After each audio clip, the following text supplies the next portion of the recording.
lunes a viernes.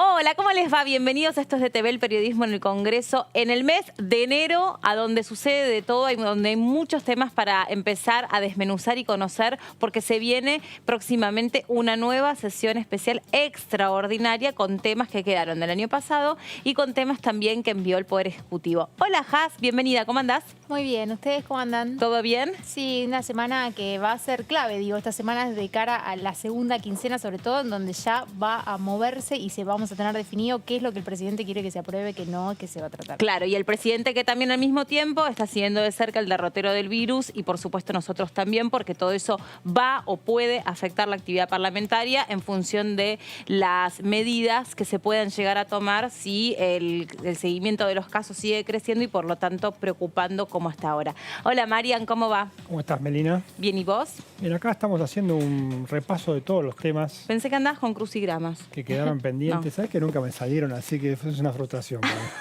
Entonces me dedico a otros temas. Está bien. Por ejemplo, los proyectos de ley. Sí, me parece bien. Que están todos incluidos en el decreto de convocatoria de sesiones extraordinarias del presidente de la Nación. Estamos desmenuzando uno por uno. Hoy en este programa vamos a tratar 2 o 3 temas de una lista que es larga, ¿no? Que tiene más de 20 temas de convocatoria extraordinaria. Es como un montón. O sea, ¿entrarán? Sí. Bueno, algunos ya fueron limándose, ¿no? Digo, había varios de los polémicos, incluso aborto formaba parte del proyecto del decreto que se fueron tratando. Sin embargo, los que quedan por ahí no son tan fuertes, pero hay algunos muy fuertes. Él va a hablar de uno que es clave. ¿Cuál? Reforma judicial. No, bueno. Nada más y nada menos. Hay que ver si el gobierno se anima, ¿no? En un año que ya empieza a ser electoral, a ver qué timing, ¿no? Para tratar un tema tan fuerte. Bueno, también. es un proyecto que fue aprobado en el Senado a finales de agosto y en todo este tiempo no se trató aquí en la Cámara de Diputados. Eso quiere decir que el oficialismo no conseguía los números para tratarlo y bueno, que fue parado un poco el proyecto. Ahora está en la convocatoria de sesiones extraordinarias, por lo cual oficialmente hay posibilidad de tratarlo. Reforma judicial, también, digamos, no llega a ser una reforma tributaria, pero va a haber una modificación a las categorías del monotributo, Sí. otro de los proyectos que fueron enviados, el mayor sustento económico para la ciencia y la tecnología también es algo Sí. muy esperado y que además puede servir como motor de arranque para la productividad y la recuperación argentina. Sí, tal cual. Hay un paquete también económico en donde hay varios temas. Yo voy a mencionar uno de ellos que tiene que ver con el incentivo a la construcción y un Sí. blanqueo que incluye ese incentivo a la construcción. Hay créditos hipotecarios. Digo, hay otros temas que le importan al ministro sobre todo de Economía, Martín Guzmán, que son algunos de los que ya habían anunciado. Creo que fue octubre o agosto también, en donde hubo ese anuncio que se mandaban los proyectos. Bueno, todavía quedaron para tratar. El tema de las obras públicas en conjunto con la economía del conocimiento o la economía basada en los talentos personales van a ser una gran apuesta de este año donde se pretende si la pandemia acompaña, digamos, seguir en una perspectiva de crecimiento. Ustedes recuerden que esta es una de las principales críticas de la oposición respecto del presupuesto 2021, que no contempló mayores partidas para erogar en contención social. De modo que la pandemia, si pisa los talones, va a haber que ver ahí qué es lo que resulta de todo este contexto tan particular y tan incierto. Me da la impresión ahí, Melina, que el Ejecutivo va a tener que improvisar un poco en términos presupuestarios. Sí. Se sabe también que el presupuesto es un cálculo rígido, pero bueno, luego tiene el jefe de Gabinete de la Nación, la lapicera, disponible para modificar partidas, ¿no? También muy Claro. criticado ese punto, ¿no? Digamos que eso no vuelva a pasar por el Claro. Congreso o hasta qué punto es la ley de leyes si el Congreso después en definitiva no puede controlar esa reasignación de partidas. Es un instrumento típico de los tiempos de crisis, que surgió en la crisis de 2001-2002 y que, bueno, los ejecutivos necesitan en momentos en que corresponde reasignar partidas. Por ejemplo, los planes IFE, los planes ATP. Claro, que quedaron no contemplados. No contemplados en 2021, pero que fueron fundamentales en el año pasado, en medio de la pandemia, no solamente para los trabajadores que no tienen ingresos, los empleados en negro, por lo menos ingresos registrados, y también para los trabajadores en blanco, que las empresas no llegaban a completar los salarios. Sí, ya lo creo. La situación es compleja. Ayer fuentes vinculadas al Ministerio de Economía decían que la economía no va a tender a cerrarse, a pesar de que la situación sanitaria lo fuerce. Esta no va a ser la señal de ajuste, digamos, no se van a cerrar actividades justamente porque ahora es el momento de, bueno, aquellos que hicieron un gran esfuerzo de cerrar sus puertas durante prácticamente todo el año, han esperado con mucho ahínco, con mucho entusiasmo esta temporada de verano, y el coronavirus está preocupando a nivel mundial. Hoy, por ejemplo, las declaraciones de Bolsonaro, que dijo Brasil está quebrado, digo, y está acá nomás. Y cuando Brasil estornuda, la Argentina es un socio, claro, clave, por eso le afecta muchísimo. Sí. Vamos a empezar dentro de este temario que entra ahora en este mes, a donde los diputados van a tener un cortísimo receso. Uno de los proyectos es la reforma del monotributo. Sobre esto hablamos con Alejandro Cacase ayer.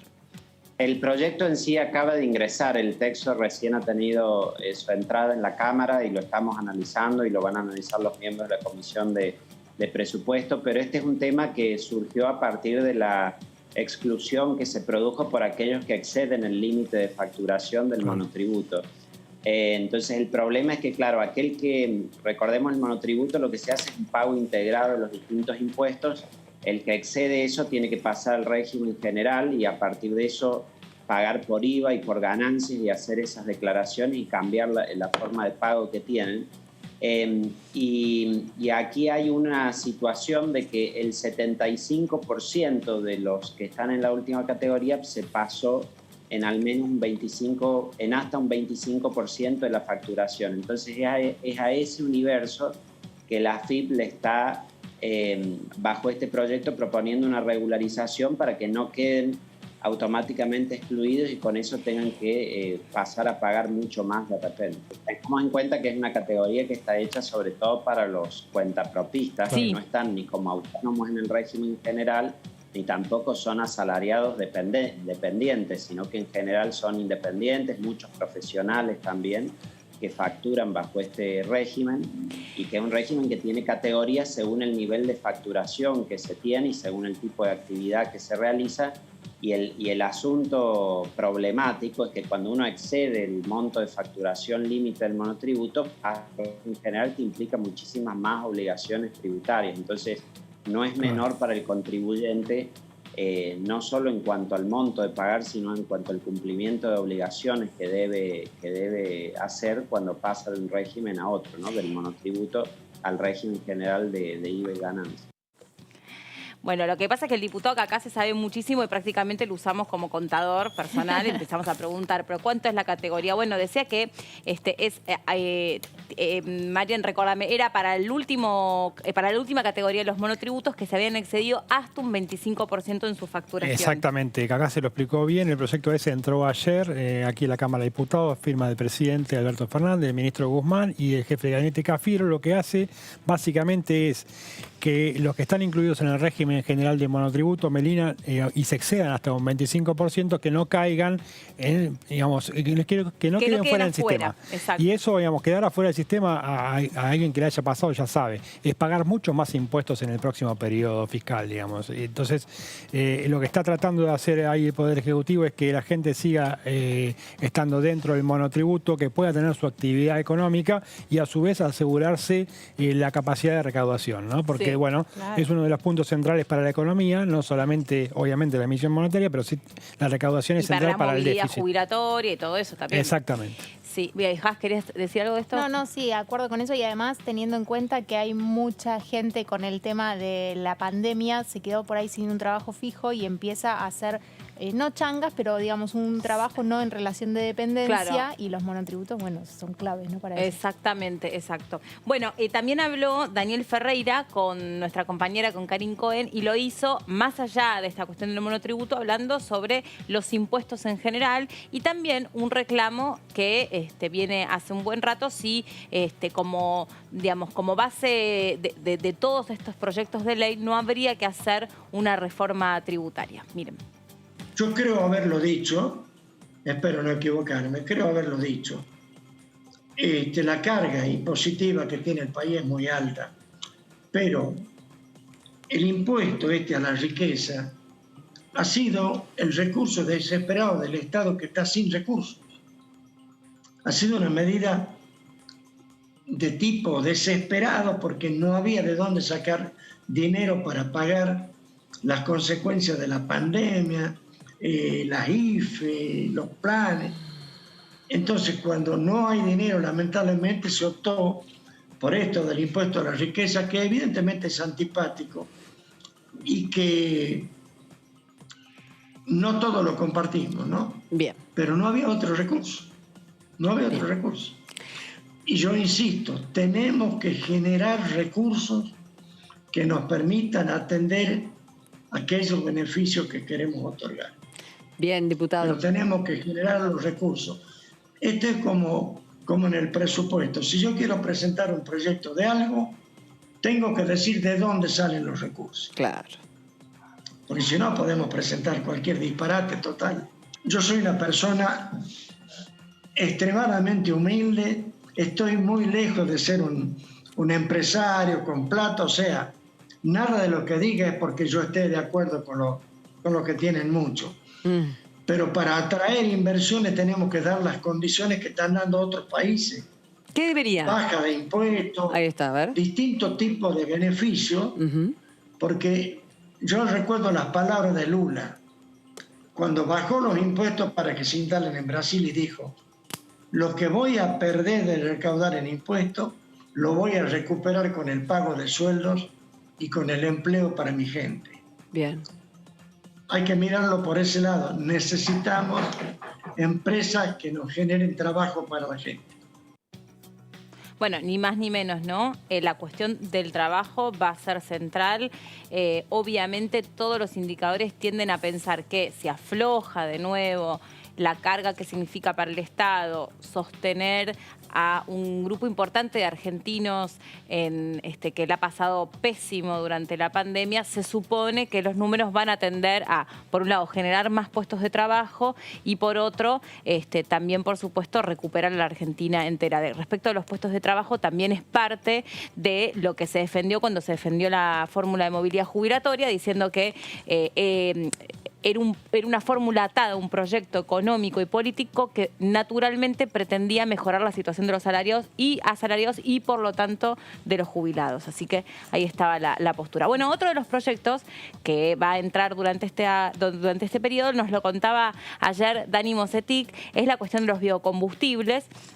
Esa cuestión se llama promoción para la producción y el uso de los biocombustibles, sería técnicamente, pero los nombres son larguísimos, y sería como incorporar un corte dentro de la nafta. Claro, un cupo que actualmente creo que está en el 5%, pasaría entre el 10 al y 10. Al 10%.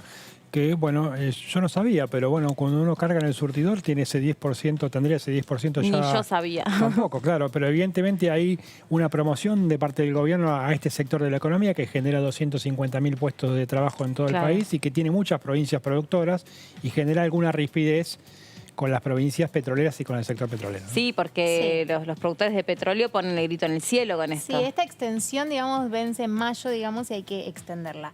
¿Qué pasa con eso? Hay ruidos. ¿Por qué se demoró también? Tuvo mucha demora en diputados de que se trate. Y mismo el presidente de la Comisión de Energía está planteando que podría haber algún retoque o que hay que todavía terminar de estudiar, analizar. ¿Qué dice la oposición? Hay que hacerlo ya, porque los incentivos son importantes para este sector.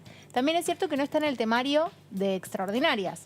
Con lo cual hay que agregarlo, lo tiene que agregar sí o sí. Cuando es extraordinaria no se puede tratar los temas que no están en el temario que manda el presidente de la Nación. Pero, sin embargo, el presidente de la Cámara de Diputados, Sergio Massa, en la última sesión ya se había comprometido a que este tema iba a ser el primero en tratarse en una próxima sesión. Lo que haría falta es que justamente se agregue al temario de extraordinarias, y también la duda es, bueno, si se iba a tratar sobre tablas o va a pasar por comisión.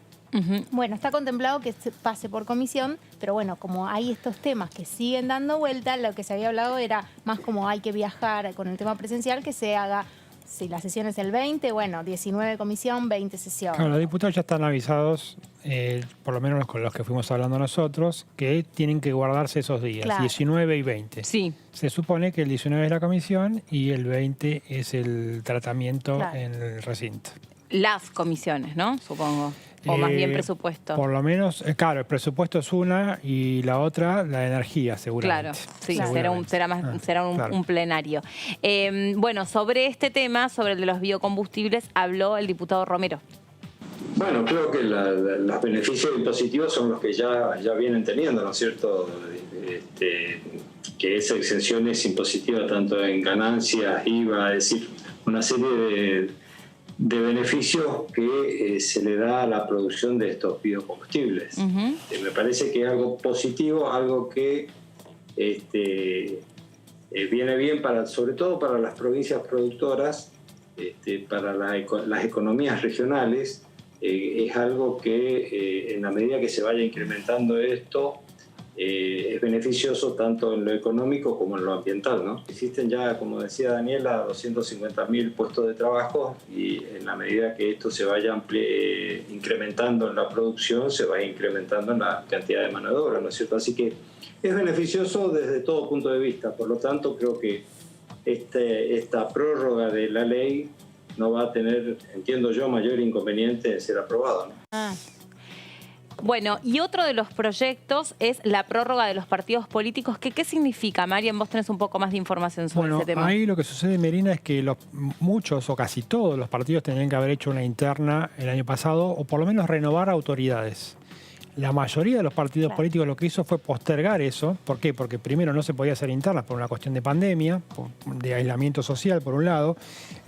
Y bueno, lo que pretende esta ley ahora es darles un plazo más para hacia final de este año, como para que se puedan acomodar. ¿Por qué? Porque la justicia electoral en esto es muy estricta. Tienen que renovarse los partidos políticos, tienen que renovar autoridades, tienen que elegir a sus mesas de conducción, sus congresos partidarios. No lo han hecho este año, y bueno, lo que se pretende con este proyecto es extender el periodo, darle un periodo de gracia a los partidos políticos para que no caigan las personerías. Ah, está bien. ¿Por qué? Porque después no se pueden presentar a elecciones. Claro. El día que empiece el cronograma electoral y tengan que presentar los partidos, las alianzas, no van a estar en condiciones judiciales. Este es un periodo como para que no tengan estos problemas durante este año. Claro, que es un salto, digamos, de protocolo que tienen que sí o sí hacer. Es reglamentario. ¿Te acuerdas es reglamentario. cuando intervinieron también el PJ? Que había parte de eso era que no habían realizado el congreso que había que hacer, que las autoridades no El estaban famoso en Congreso regla. Justicialista. Claro, bueno, cuando se hizo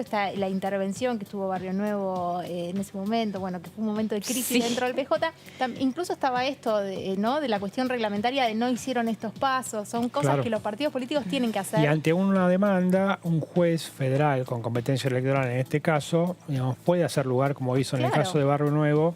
Luego retomaron las autoridades legalmente constituidas del PJ, pero en ese caso fue nombrado un interventor. Claro. Para que no suceda esto de manera masiva este año, es que se prorroga ¿hasta cuándo? Durante todo el año. Claro. Durante dure esta periodo situación tan 2021. particular, ¿no? Exactamente.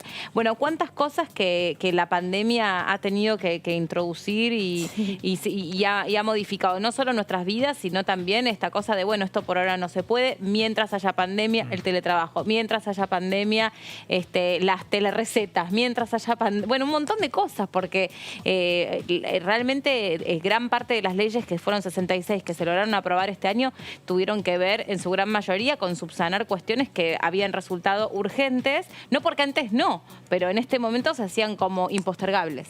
Las leyes que le dieron inmunidad a los laboratorios por las vacunas. Lo único que no se logró me parece a mí subsanar de manera correcta es todo la cuestión relativa a la educación.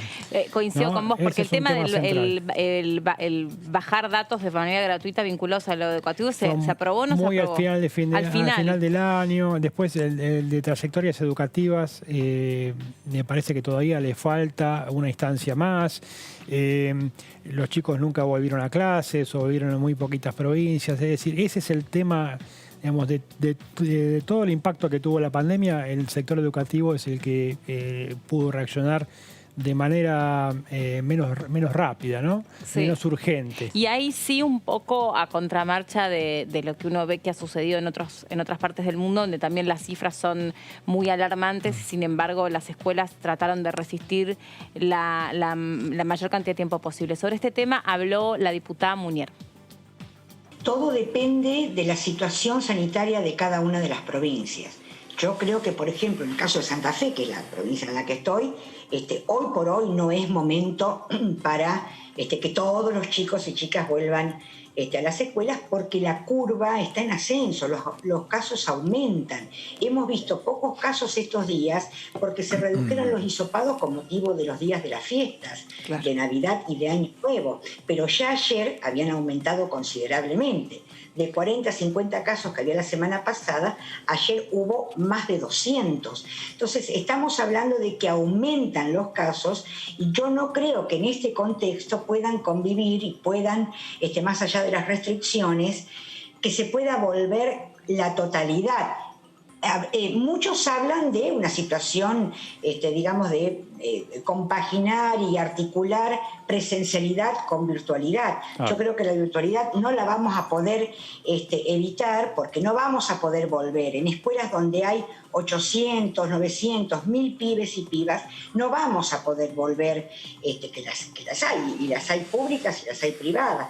No vamos a poder volver con normalidad en esa situación. Por eso insisto en el tema de depende la vacuna, depende la cuestión edilicia.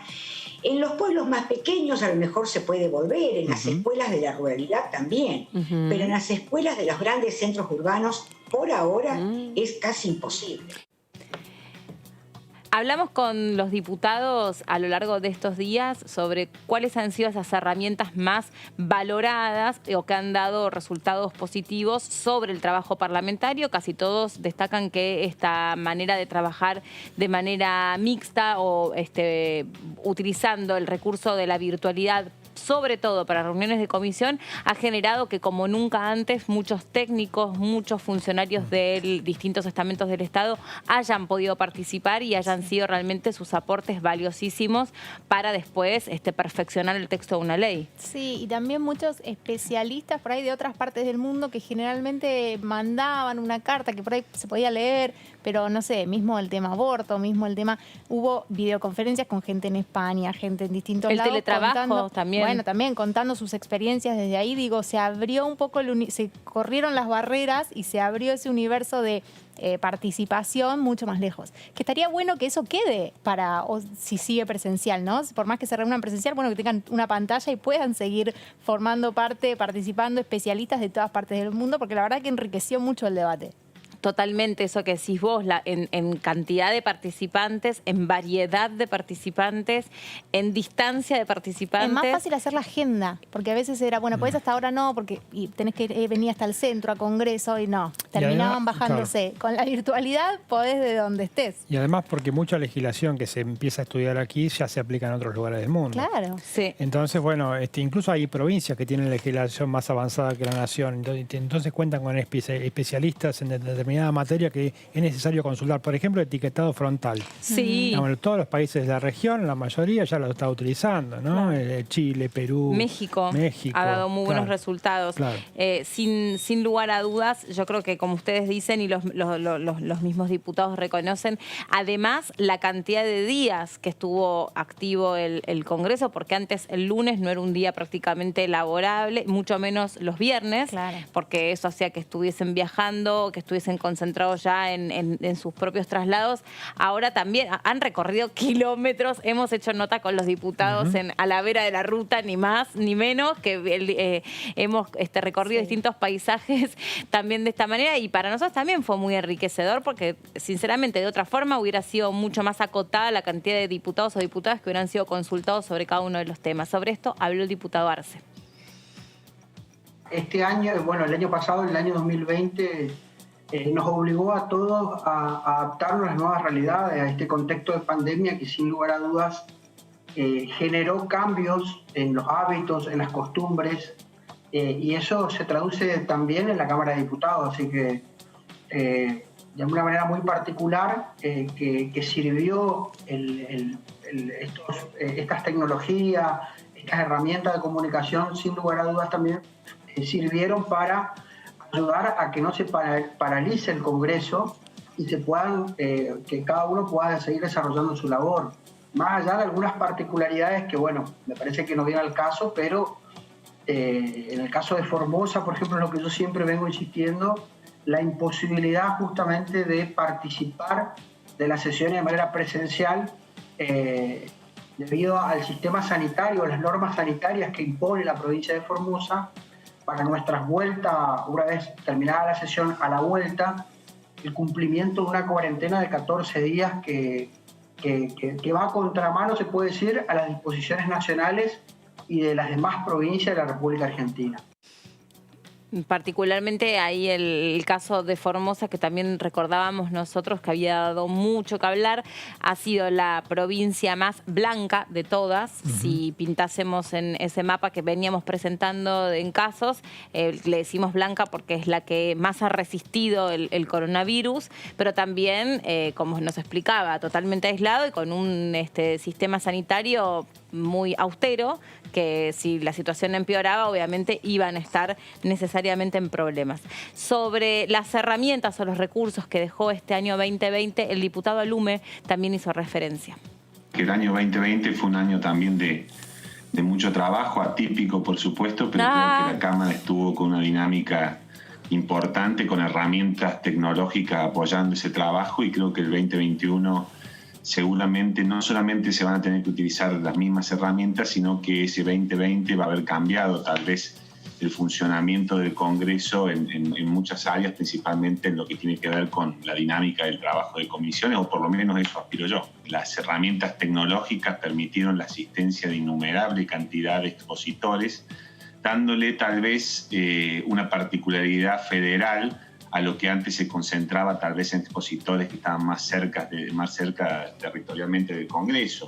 En la ley de humedales se expusieron de diferentes rincones del país, especialistas, ONG, particulares, y creo que se ha dado en otras comisiones en este sentido, y eso significa que el Congreso utiliza la tecnología para llevar adelante una apertura que creo que el país necesita y mucho, ¿no es cierto?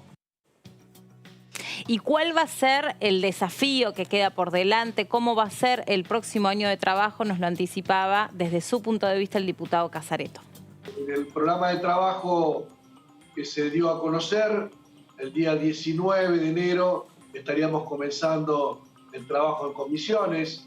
La idea es ahí 20, 21 de enero ya tener una sesión de la Cámara de Diputados. Y dentro del temario está lo que se anunció públicamente en la última sesión, que es la prórroga de los beneficios de la ley de biocombustibles. Es algo importante, están radicadas en 12, 14 provincias, plantas que trabajan en esto. En el caso de Entre Ríos hay una en la ciudad de Nogoyá, en el centro de la provincia, y que necesita estos beneficios. Así que hay acuerdo del Frente de Todos, y entiendo de la oposición, de tratarlo y aprobarlo. El presidente nos pidió que avancemos en dos temas que están pendientes. Uno en la reforma judicial y otro que es la reforma a la ley de la procuración. Esto está pendiente de tratamiento hace algunas semanas. Y después hay otros temas que ya lo teníamos apuntado y que casi estuvimos a punto de tratarlo la última semana, que fueron los proyectos que le dan apoyo al sector de la construcción, un blanqueo de capitales para invertir en el sector de la construcción, la baja en los impuestos para quien invierta en el sector de la construcción, de manera tal de generar actividad económica y empleo en la Argentina. Y otro tema que está acordado, que es la ley de soberanía argentina en materia de deuda, para que todos los proyectos de ley vinculados con deuda siempre en adelante pasen por el Congreso de la Nación. Aún el acuerdo con el Fondo Monetario Internacional, que se está avanzando en el acuerdo, en el momento que corresponda, debe pasar por el Congreso de la Nación. Casareto, que el otro día, les cuento a ustedes dos, vino con una energía, posesión, antes de que se vaya a la reunión con Alberto Fernández. Y yo digo, ¿cómo le queda power, no? Después de, no sé, 20 horas hablando. Se sacó una foto con Dylan. Ah, mira, mira, Claro. se ve que le gustan los perros. Sí, los sí. canes. Al presidente, no sé si... No, al presidente ni hablar, claro. pero a Casareto seguro que también. Bueno, ¿qué tal, diputado Patiño? ¿Cómo anda? Muy bien, muy bien. Bueno, Está lo trajimos empezando para un nuevo acá. año. Sí, sí, sí. Sí, es un placer. A mí me encanta estar, no hay nada como charlar, digamos, en persona, ¿no? El Zoom es interesante, nos ayudó a pasar esta etapa, pero bueno, ya era hora de empezar a tener otro tipo de Sí, es interacción. como, aparte, uno no se da cuenta, pero piensa, bueno, estoy en mi casa, pero toda esa cuestión del teletrabajo, de la virtualidad, supone otras herramientas personales y otros desgastes, ¿no? Sí, incluso en la relación política acá adentro, no solo entre el mismo bloque, ¿no? Hay diputados que los conocí después de mucho tiempo. Recuerden Claro. que yo asumí en mayo y recién después de mucho tiempo en una sesión, en aquella famosa donde todos los de la oposición... La cuestión de privilegio. Claro.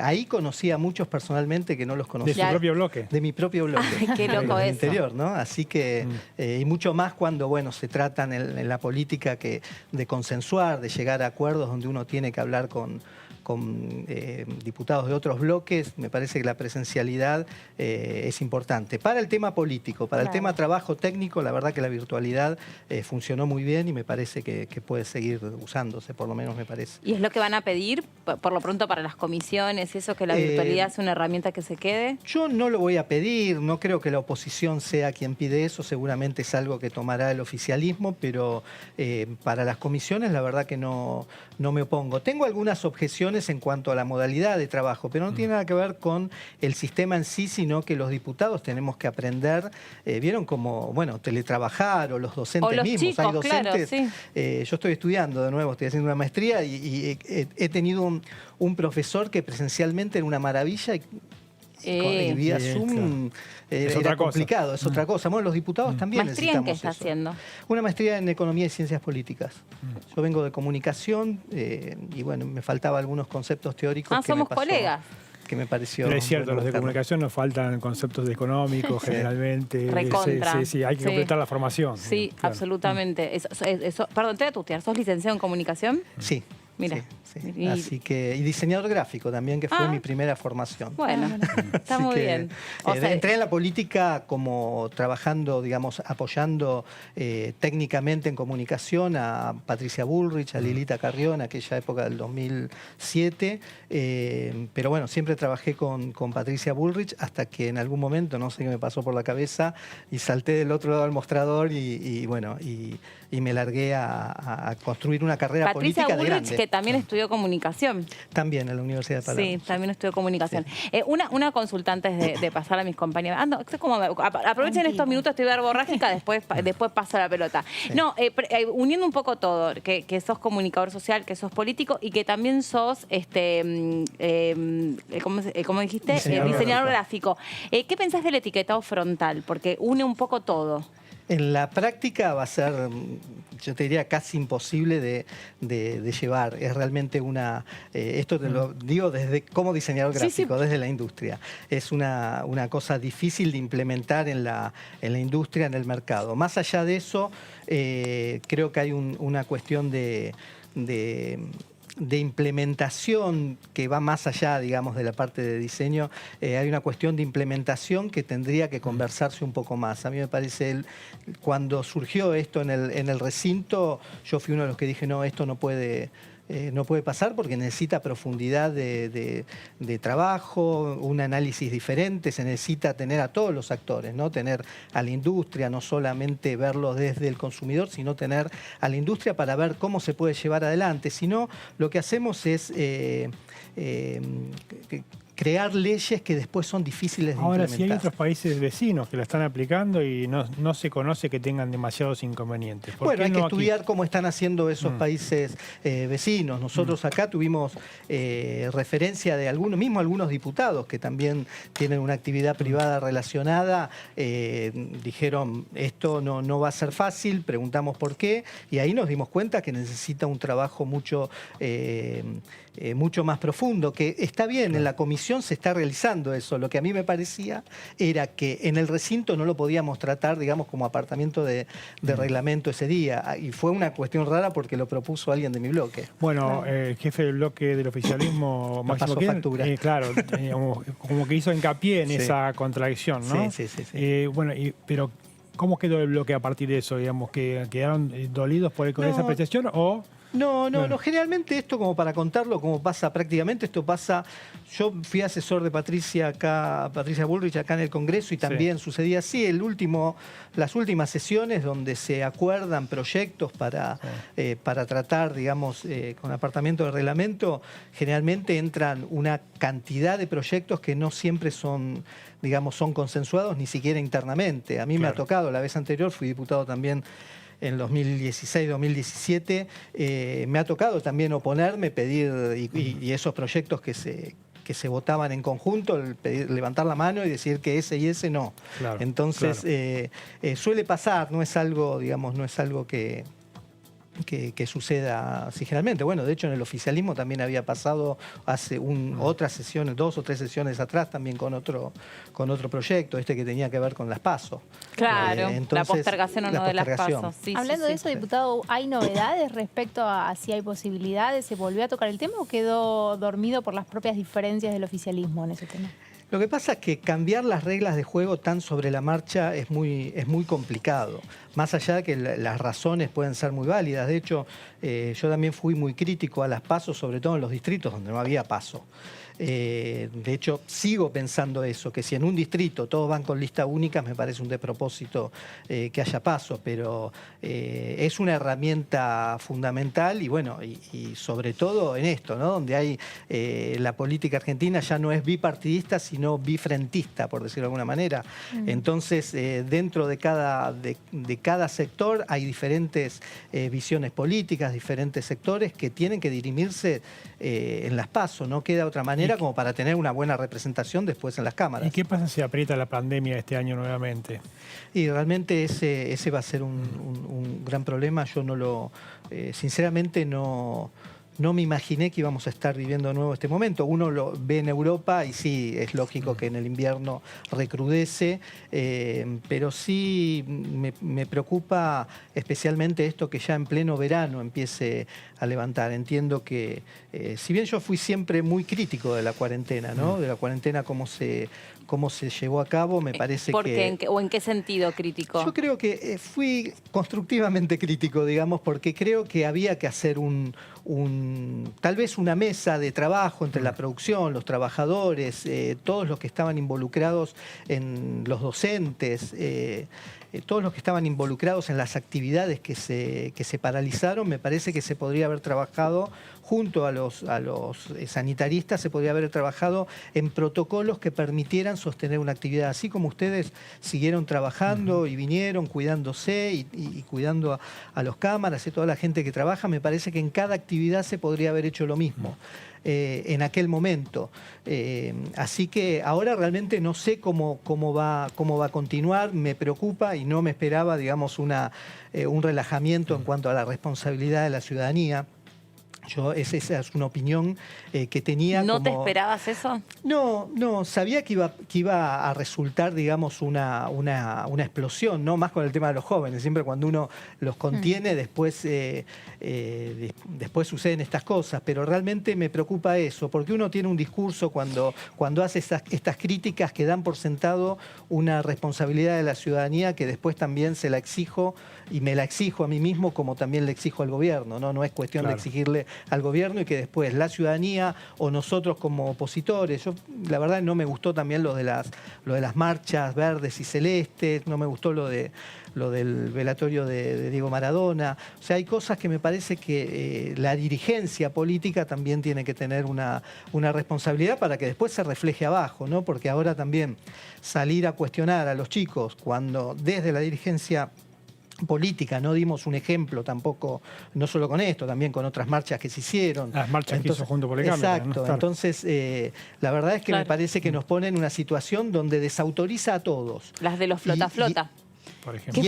Y es el peor escenario, cuando todos estamos desautorizados por falta de ejemplo, pedir responsabilidad a la ciudadanía, la verdad que es complicado. Ahora, bueno, hablando de este tema, nos acabamos de enterar que Horacio Rodríguez Larreta dio positivo por COVID cuando estaba descansando en la costa. Quiero saber bueno, cómo está, si participó de esta reunión que tenía prevista de manera virtual con Alberto Fernández. No sé si la verdad que no lo sé, me enteré de hecho por un chat que tenemos con diputados, donde el diputado Álvaro González, ahí tiene un dato, lo pueden llamar, el diputado Álvaro González nos comenta esto. Claro, que es muy cercano a Larreta, ¿no? Nos comenta esto y nos dijo nada más que que se sintió con dolor de cabeza luego de tener una reunión en la costa, entonces después se hizo el hisopado y le dio positivo, así que es todo realmente lo que sé. De modo que se supone que no habrá parte del gabinete que quede aislado, ¿no? Porque él estaba en Cariló y estaba con sus hijas. Exacto. Así que esto no afectaría, a otro grupo de funcionarios. También como comunicador te pregunto, ¿te parece que se gestionó bien la comunicación alrededor de la pandemia? ¿Y qué rol pensás que jugaron los medios? Mira, yo creo que se gestionó mal y me va a salir el político cuando te digo esto, no me puedo cambiar el sombrero en el sentido de que se optó por una comunicación basada en el miedo. Me parece que si hubiésemos tomado otro rumbo, si hubiésemos basado en la información más concreta, más simple, no infundiendo miedo, me parece que hubiéramos tenido mucho más, hubiéramos tenido como dirigencia política, ¿no? Es una responsabilidad claramente del gobierno, pero me parece que eso podría haber ayudado. Creo que las campañas de concientización y no de propaganda son fundamentales en estos casos. Ahí es cuando el límite se vuelve difuso, es ahí donde fracasan. Claro. Diputado, lo cambio un poquito de tema. Sí. Hay una lista amplia de proyectos para las sesiones extraordinarias que incluyó el presidente de la Nación en el decreto de convocatoria. Uno de ellos me interesa realmente porque fue postergado en una sesión durante el año pasado, que es el de Ciencia y Tecnología, ¿no? Sí. Que bueno, tiene amplias posibilidades de ser incluido en el temario de la sesión del 20, si es que finalmente se convoca. ¿Cuál es su postura al respecto? Es un proyecto que impulsa el oficialismo, pero hay sectores de la oposición que están de acuerdo con él. Sí, de hecho lo promovió el presidente de la comisión, que es José Luis Ricardo. Claro. Yo hablé con él, le dije que estoy en desacuerdo con el proyecto, pero es un desacuerdo, agradezco y valoro, digamos, todo el trabajo que hizo la comisión. La Comisión de Ciencia y Tecnología siempre genera más consenso, ¿no? Un consenso, porque todos ponemos, y sabemos que tenemos muy claro trabajar en pos del desarrollo científico y tecnológico, pero hay visiones distintas. Entonces, dentro de esas visiones distintas, yo creo que aumentar o pedir aumentar el nivel de participación del Estado en la inversión, me parece que, lo decía cuando era gobierno Cambiemos, y lo digo también ahora, que como opositor podría chicanear con eso, digamos, pero hay que ser sinceros, y es así. Es muy difícil pedirle al Estado que aumente cuando es un Estado deficitario. Y en todo el mundo, cuando uno dice, por ejemplo, Israel tiene el 4% del PBI destinado a ciencia y tecnología, Alemania el 3%, los países desarrollados tienen arriba del 2%, que es lo que recomienda la OCDE. Pero ese porcentaje está compuesto por mucha inversión privada. Claro. La mayoría es inversión privada, el 75-80%. En Argentina es al revés, el 80% y más también es inversión estatal. Y lo que queremos hacer con esta ley es exigirle más al Estado cuando ya es una frazada corta. ¿No se puede fomentar a los privados también la inversión? ¿Cómo se fomenta?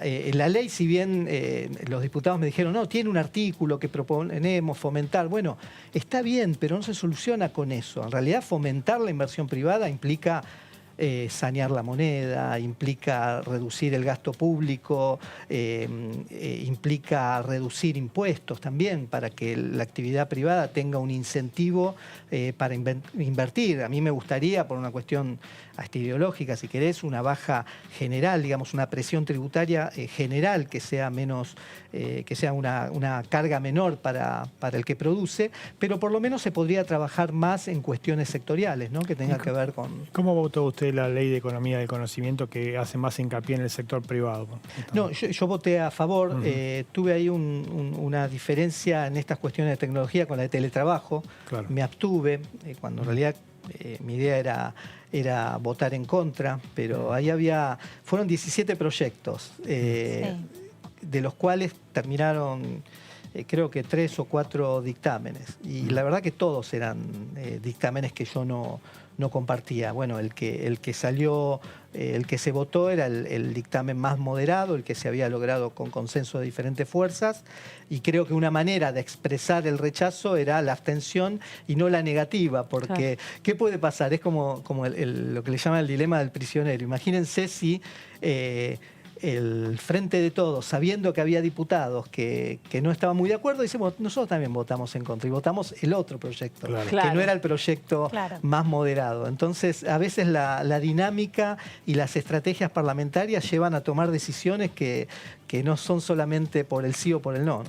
Perdón, estos posicionamientos parten de una visión liberal de la economía, claramente. Sí, yo tengo una visión liberal de la economía, liberal en todo sentido, no solamente de la economía, pero no como una cuestión dogmática, sino como realmente una necesidad. Yo hasta si me sentaría alguna vez con el presidente o la vicepresidente, les diría, hay decisiones que hay que tomarlas incluso para que le sirvan a este gobierno, ¿no? Tenemos un Estado demasiado caro para la ciudadanía, que es difícil de solventar, y yo creo que va a fracasar cualquier gobierno que no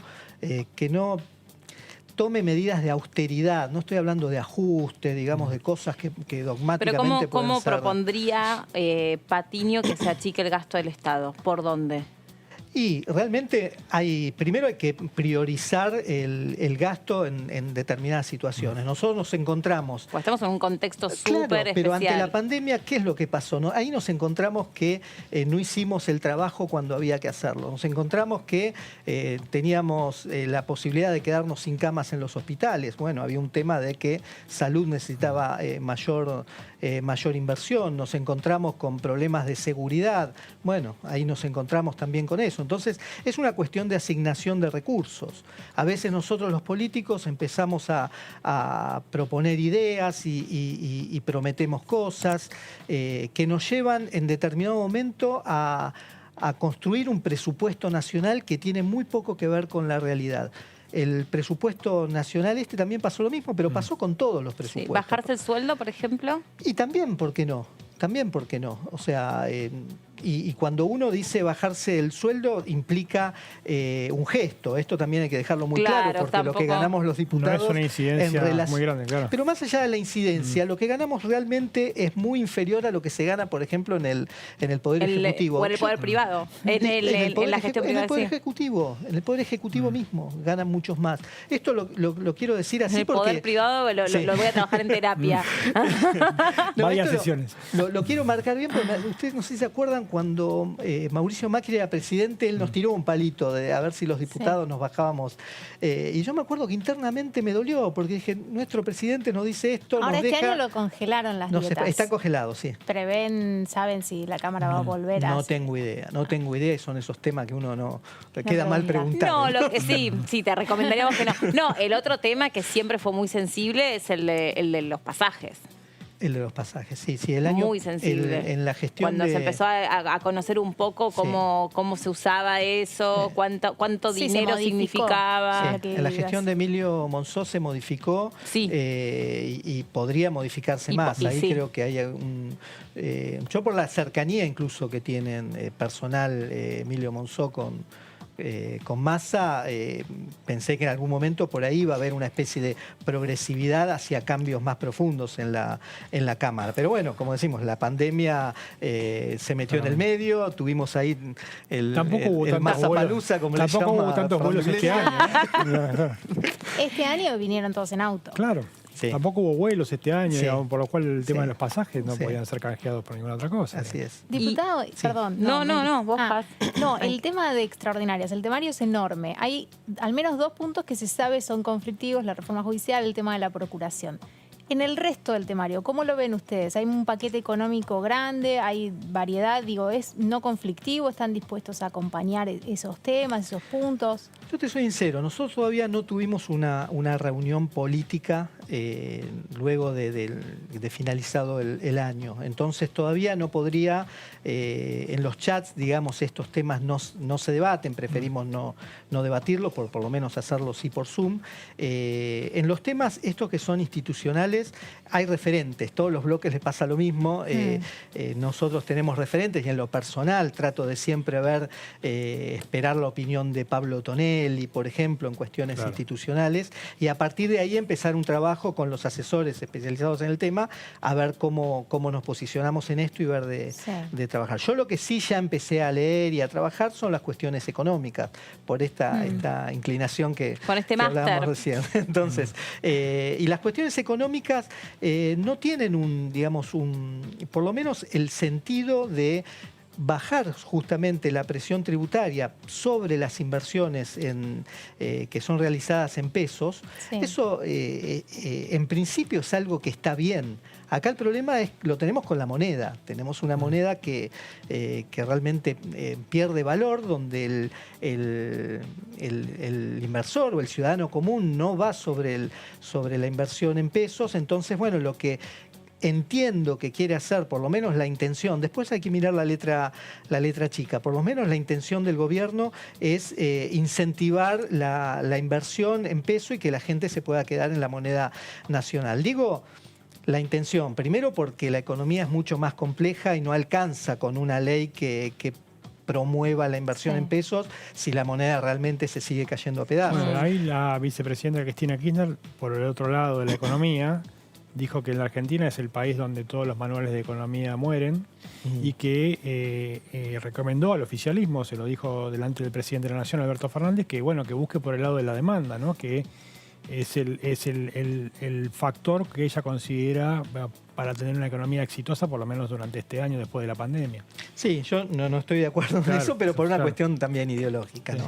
Así como ella lo dice de una posición conceptual, yo también lo digo de una posición ideológica. Me parece que a través de la incentivación de la demanda, que es el keynesianismo que tanto critica Javier Milei, ese keynesianismo sirvió en un momento de posguerra. Una gran depresión. Pero una pandemia no justifica eso porque también estamos en uno de los periodos más críticos de la economía y se le equipara justamente con la crisis del 29. Sí, lo que pasa es que, otra vez, requeriría también de un ajuste en el sector público que no se tomó ni se va a tomar, porque volcar toda la inversión a generar consumo implica también que esa inversión hay que sacarla de algún lado. No puede ser solamente la emisión de dinero, porque si no es un círculo vicioso del que no salimos.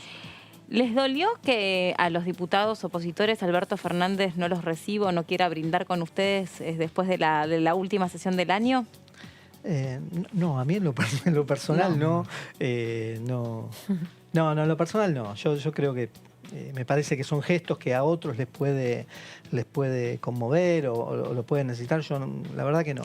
Y bueno, pero como lo pregunto porque cuando aparece la figura de Alberto Fernández, los que se dedican al marketing político decían, no, es un presidente más dialoguista, se va a meter más fácil en negociaciones con la oposición. de pronto cuando yo pregunto, este brindis de fin de año o esta reunión de, yo le llamo brindis, esta reunión de fin de año era habitual, bueno, no tanto, solo reunió a los diputados, a los senadores, ¿no? ¿Y por qué no llamó a otras figuras de la oposición? Pero seguro, o sea, Alberto Fernández, a ver, asumió y emitió un mensaje de unidad nacional, un mensaje, esa mesa con Horacio Rodríguez Larreta, con los gobernadores, la verdad que fue algo bien visto por toda la ciudadanía, por eso contó con el apoyo en la primera época de la cuarentena. Después realmente se fue corriendo de ese lugar, y se dio cuenta que alimentar la grieta también le daba beneficios a él. Entonces yo creo que hoy estamos en una situación que yo la verdad que no comparto, esta situación de seguir acrecentando la grieta, porque me parece que, lo dije en el último discurso, me parece que la gran mayoría del país espera otra cosa de las principales fuerzas que un pase de factura de un gobierno a otro. Me parece que hay que avanzar hacia un futuro que todavía no lo sabemos. Y la pandemia no tiene que ser una excusa. O sea, nadie está hablando de cuál es el futuro. Fíjense que estamos acá hablando de cuestiones económicas y estamos hablando de parches, ¿no? Ver cómo podemos hacer para que la gente no se vaya al dólar. Pero no estamos hablando de una propuesta de país concreta, más allá de buenas intenciones. Entonces, sí hay una agenda de temas, ¿no? Digo, pero, por ejemplo, acá en la Cámara de Diputados hay una agenda de temas a tratar concretos. Digamos. Por ejemplo, reforma judicial, que es un tema también polémico que divide. ¿Cuál es su punto de vista? Bueno, ese es el tema, esos son los temas concretos, porque, a ver si lo puedo explicar bien. Nosotros, por un lado, tenemos una Cámara que estuvo muy activa. Tratamos muchos temas, se trabajó muy bien por lo menos en cantidad en las comisiones, digamos, estuvo muy activa, pero por otro lado tuvimos 73 DNU. Entonces, ahí eso habla de que no se están tratando en la Cámara, en esta actividad que tenemos, los temas que son más profundos. Los temas más profundos y de más urgencias salieron por DNU y después vinieron 2 o 3 temas importantes, como el impuesto a la riqueza, que sí vinieron, digamos, como algo muy trabajado por el oficialismo. Bueno, ahora pasa lo mismo con esta, ¿no? Todo lo que tenga que ver con la reforma judicial, está el otro tema de pasar las funciones a la Ciudad de Buenos Aires. Entonces, ahí hay algunos temas que sí son centrales en un modelo de país, digamos, ideológico que nos propone el kirchnerismo. A mí lo que me preocupa es que ese modelo de país que ellos proponen esté concentrado prácticamente en modificar las instituciones para sacar un rédito en cuanto a elusión de la justicia, pero no haya un proyecto de país que nos propongan compartirlo, porque eso es lo que le pedíamos en definitiva a Alberto Fernández. Propone un modelo de país y trabajemos en relación a eso con las diferentes miradas que tengamos. Eso no sucedió. Todo lo que sucedió es llevarse puestos instituciones, llevarse puestos este tema de la producción y la inversión, el tema de la riqueza, del impuesto a la riqueza. Si bien es algo que dicen, toca a muy pocas personas, el mensaje es también muy fuerte hacia el inversor. Entonces, y justamente es lo que necesitamos. Nosotros necesitamos crear trabajo. Para crear trabajo tiene que haber empresas. Para que haya empresas tiene que haber inversión. Pero sobre ese mensaje también, si querés, a la inversa también es muy fuerte no apoyar un mensaje, digo, a nivel... Después vos te metés en el detalle, vos podés decir argumentativamente, mira, a mí me parece mal por esto y por esto, pero el mensaje a la ciudadanía, cuando uno vota en contra de una ley que supone quitarle a unos pocos para los muchos que la están pasando mal, también es un mensaje por elevación raro, porque ya que hablamos de gestos, de recorte del Estado, que tal vez los políticos debieran cobrar un poco menos, pienso también cómo se defiende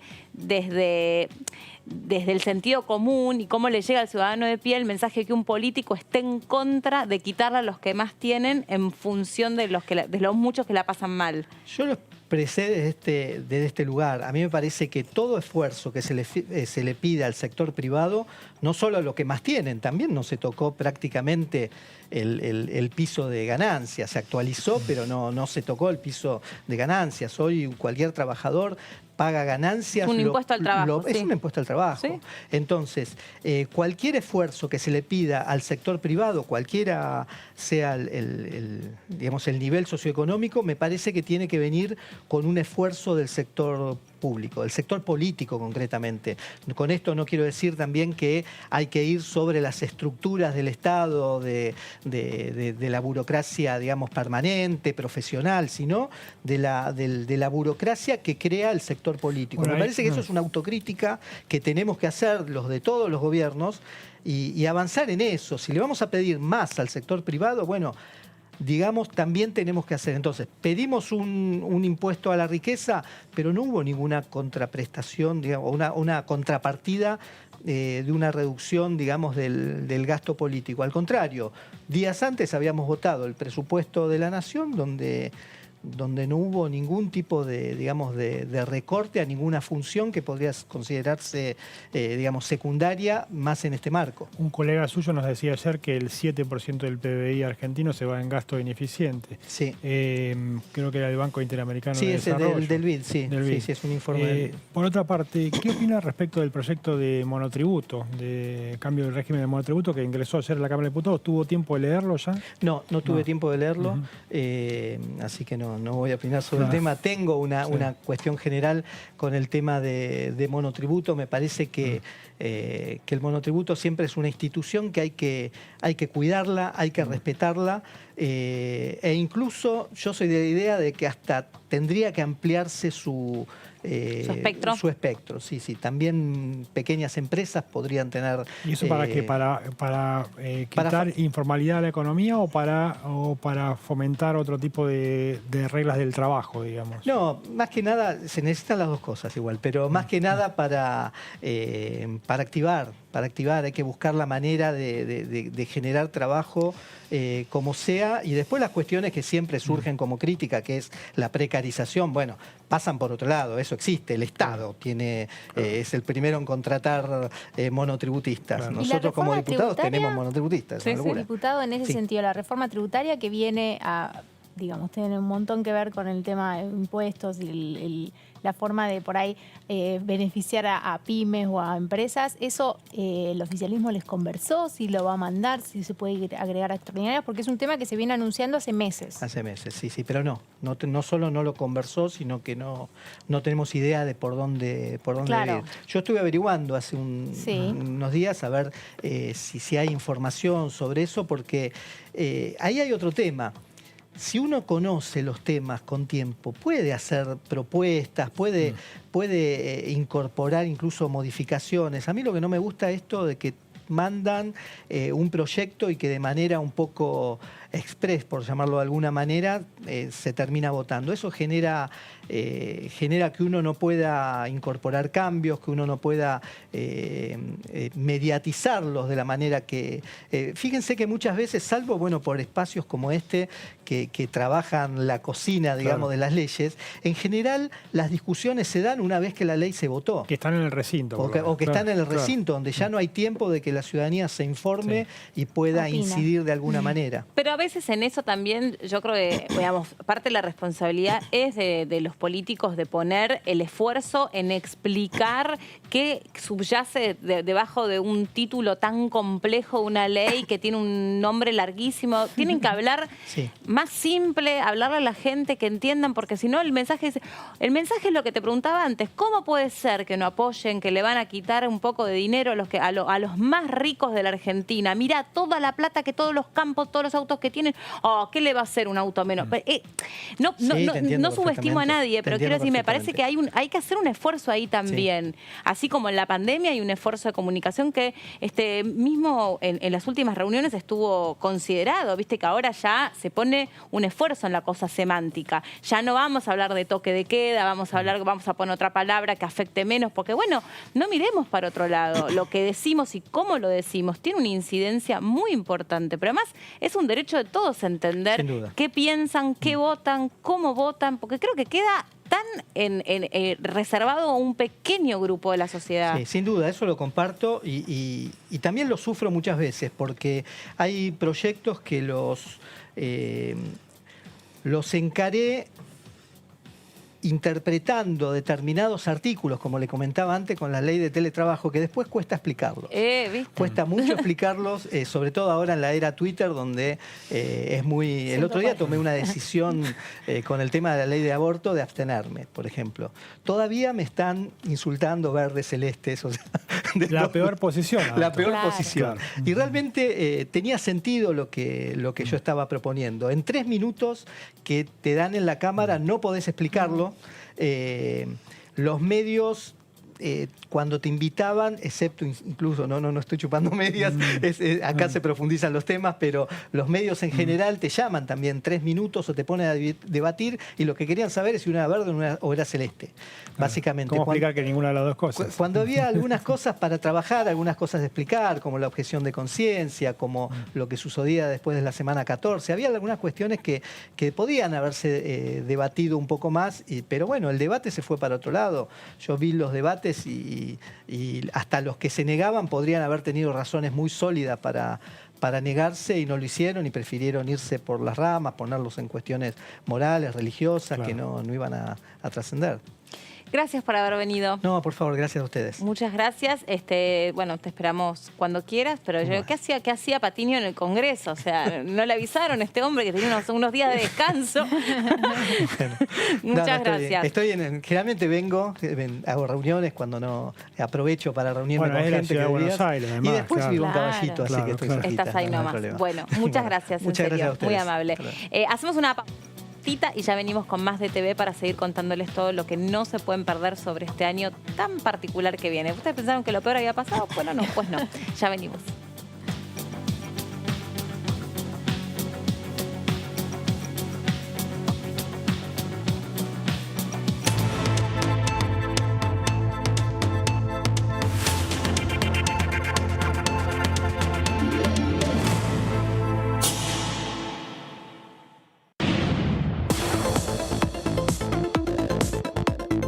La voz de los diputados. La voz de las diputadas. La voz de la oposición. La voz de los que quieren cambiar la realidad. La voz de los que quieren una Argentina mejor. Tu voz en el Congreso. DTV, el periodismo en el Congreso, de lunes a viernes. El virus nos testea a nosotros. Quiere saber si aprendimos a cuidarnos y así cuidar a los otros. Respetá los 2 metros de distancia.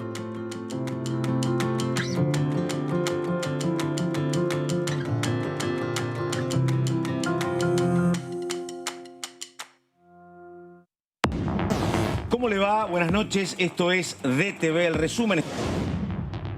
Pensar en un régimen que tenga sustentabilidad en el tiempo, que sea garantía, por otra parte, obviamente, de los saberes de los jubilados y pensionados. Los jubilados, cada vez que un gobierno plantea una reforma previsional, toqueteando por la situación que fuere la fórmula, los jubilados y las jubiladas en Argentina pierden. Estamos planteando una salida para arriba, para mejor, para efectivamente recuperar y devolver 2 cosas: las mejoras de los ingresos en general de jubilados y de trabajadores y una apuesta a la mejora de la economía en general. DTV, el periodismo en el Congreso, de lunes a viernes. El otro día falleció una chica joven. Sin antecedentes. Sin enfermedades preexistentes. Creo que la gente se olvida que esto le puede pasar a cualquiera. Necesitamos que se tome conciencia, que cada persona que se muere es una pérdida para sus familias. También lo es para nosotros. Los médicos estamos poniendo más que trabajo para salir de esta. Estamos poniendo el corazón. Estamos poniendo todo. Necesitamos que cada uno desde su casa haga su parte.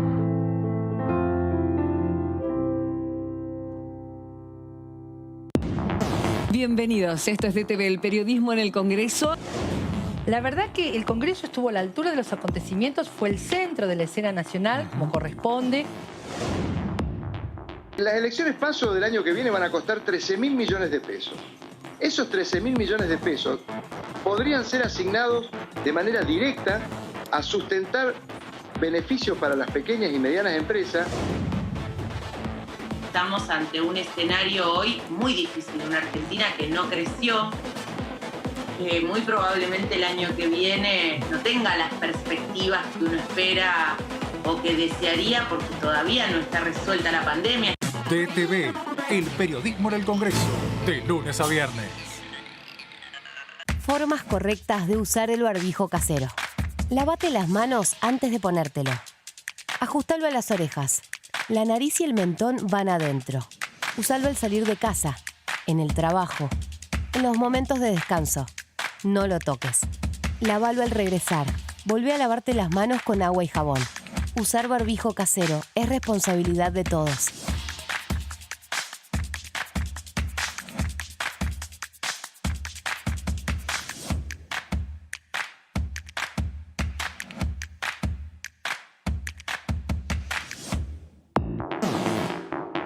Toda la actividad parlamentaria de la Cámara de Diputados. En la Cámara de Diputados de la Nación, la información es mucha. La cobertura del tratamiento político de leyes. En el recinto. En pasos perdidos. La opinión de los protagonistas. En comisiones. En los despachos. El día a día de los diputados y diputadas de la Nación. Y nosotros tenemos la mejor información. DTV, el periodismo en el Congreso, de lunes a viernes. En estos meses aprendimos muchas palabras nuevas. ¿Qué es un caso sospechoso? Es la persona que tiene 2 o más de los siguientes síntomas: fiebre de 37,5 grados, tos, dolor de garganta, dificultad respiratoria, dolor muscular, cefalea, diarrea y o vómitos. O si tenés solo pérdida brusca de gusto o olfato. También quien vive o trabaja en instituciones de internación prolongada. O es personal de tareas esenciales en esos establecimientos, comedores u otros espacios donde circula el virus. Para más información, llama al 120. Cuidarte es cuidarnos. Argentina Unida. Ministerio de Salud. Argentina Presidencia. Toda la información parlamentaria la encontrás acá, en DTV. El periodismo en el Congreso. DTV, el periodismo en el Congreso, de lunes a viernes.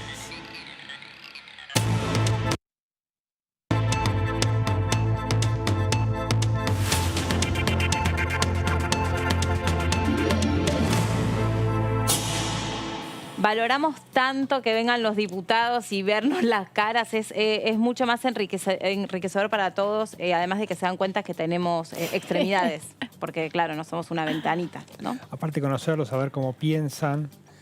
Por ahí, estando aquí en el piso, se pueden explayar un poquito más. No hablan solamente de los temas, sino en profundidad lo que piensan. El diputado que estuvo recién, Patiño, habló de su pensamiento económico. Si uno sabe cómo piensa económicamente, ya sabes más o menos por dónde va y incluso su opinión política. Entonces, totalmente. Es súper importante y a eso cada vez queremos tratar de llegar porque, bueno, si la pandemia nos lo permite, sí. Es la intención y es el propósito. Pero bueno, si no, la tecnología, la verdad es que hace más fácil las cosas también, como es el caso del diputado Carnaghi, que está del otro lado también para conversar con nosotros. ¿Cómo le va, diputado? ¿Cómo anda? Bien, buen día, ¿cómo están? Bien, gracias por recibirnos. Bueno, estábamos un poco repasando recién con un colega suyo, pero lo venimos haciendo con todos, el extenso temario previsto para el periodo extraordinario. Digamos, ¿cuál tema le parece a usted realmente muy importante que salga, que se debata? ¿Cuál viene a apuntar una cuestión clave para la ciudadanía? Cuéntenos ustedes, según ese extenso temario, su top 3.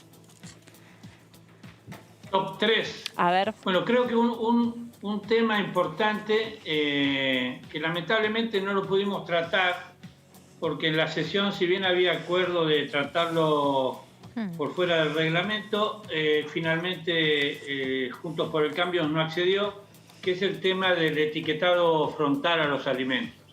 Entiendo que ese es un tema muy importante, viene ya con media sanción en el Senado, tiene gran consenso y es uno de los temas para tratar y para discutir ahora que está previsto en estas extraordinarias, que bueno, hasta el 28 de febrero tenemos extraordinarias.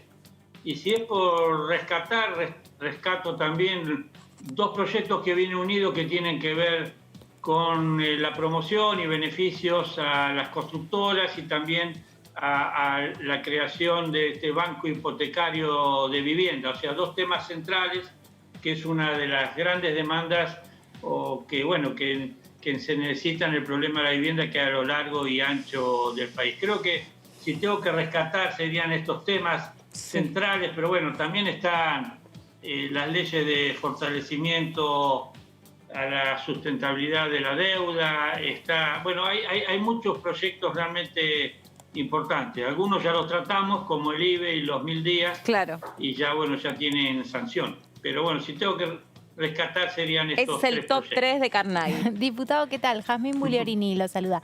Le quería consultar, ya que lo mencionó, bien, aprovecho el tema de los biocombustibles.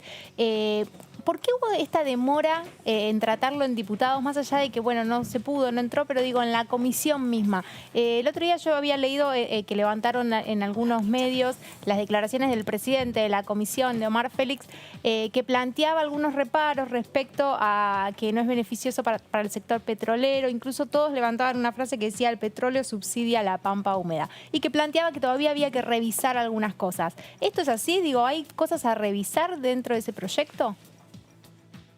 Yo creo que no, ese es un proyecto que viene ya con una aprobación unánime, ya tuvo media sanción en Senado y con un gran consenso. Hubo algunas manifestaciones de provincias productoras de petróleo, puntualmente en mi provincia de la diputada Chani Zapag hizo un planteo en cuanto esto iba en detrimento de ingresos y beneficios que tiene que ver con la actividad petrolera. Pero entiendo yo, lo que se está haciendo es una prórroga, que esto que vencía el 21 se prorroga a diciembre del 24. Por lo que he escuchado, en el debate, esta ley es mejorable y bueno, estarán estos plazos también para analizarlo. Pero entiendo que es una ley que responde a una necesidad importante, sobre todo para que beneficie al interior del país o 10 provincias productoras. Creo que más allá de las objeciones que yo he escuchado del sector petrolero, creo que es una ley que va a lograr, porque en principio tendría que tener un despacho en comisión el mismo 19 para ser tratado el 20. Esto es lo que acordó, lo hizo público el presidente de la Cámara, en función de que hubo en la última sesión una solicitud de apartamiento del reglamento para el tratamiento de este tema. Entonces el compromiso está tratarlo, por lo menos en la sesión que tenemos prevista para el 20, esto ya sabemos que va a ser parte del orden del día. Diputado Mariano Espesapri, lo saluda, buenas tardes. Quería consultarle. ¿Cómo está, Mariano? Muy bien. Quería consultarle si es muy complicado para un diputado de una provincia como Neuquén apoyar un proyecto que por ahí hace ruido en una de las principales actividades económicas de la provincia. ¿Cómo maneja usted esa relación político-económica? Sí, porque hace ruido en esta relación, pero también hay que tener en cuenta que la provincia de Neuquén se ha visto beneficiada por otras medidas políticas del gobierno nacional. Puntualmente, el estímulo al plan gas. El plan gas es muy importante. Esto va a generar una inversión importante del gobierno nacional del orden de los 6.000 millones de dólares. Beneficia a Neuquén, beneficia al país. Obviamente no se hace por Neuquén, pero siendo Neuquén la principal productora de gas, es la que tiene el principal beneficio. Y si ustedes recuerdan, cuando se sancionó uno de los ítems donde estaba destinado los fondos a recaudar por la ley del aporte solidario y extraordinario, el 25% de eso que se especula cercano a los 300.000 millones de pesos está destinado también al desarrollo del gas y los hidrocarburos. Por la misma razón, siendo la provincia la principal beneficiaria, la principal productora, es la principal beneficiaria tanto en gas como en hidrocarburos. Así que usted la votó con las dos manos, digo. En este caso benefició, pero ahí hay la contradicción también. La diputada Zapá votó en contra de esta ley. Con lo cual hay que tener una mirada, entiendo yo que en una mirada federal hay que ver que esta prórroga, que ya les reitero, fue votada en forma unánime en senadores, o sea, los 3 senadores de la provincia de Neuquén la votaron, entiendo yo que tiene que ser apoyada. Y bueno, no todo, obviamente, no todo es perfecto y no todas las cuestiones benefician a todos los sectores. Pero bueno, lo que creo que se está intentando es, en una mirada federal, tener un equilibrio que se beneficie en todas las regiones. Diputado, lo cambio un poco de tema, digamos, concretamente de este temario tan específico para hablar más de cuestiones en general, porque la verdad que uno está viendo que hay un montón de provincias que están volviendo de fase, producto del crecimiento de casos, un presupuesto que por ahora, en principio, no se esperaba este escenario, un grupo importante de la sociedad que evidentemente está mostrando ya que está cansada, que está harta, que termina cometiendo algún que otro acto de irresponsabilidad. ¿Cómo está la situación en su provincia y qué cree que puede pasar de acá en más? La situación en mi provincia está nuevamente complicada y puntualmente en mi región, San Martín de los Andes, Villa Langostura, Junín de los Andes, es la región dentro de la provincia de Neuquén que estamos teniendo mayor cantidad de casos. Para hacer una comparación, en Neuquén Capital, que prácticamente 400.000 habitantes, está en los 1.000 casos activos, y en San Martín de los Andes, con 40.000 habitantes, o sea, el 10%, estamos en casi 700 casos activos.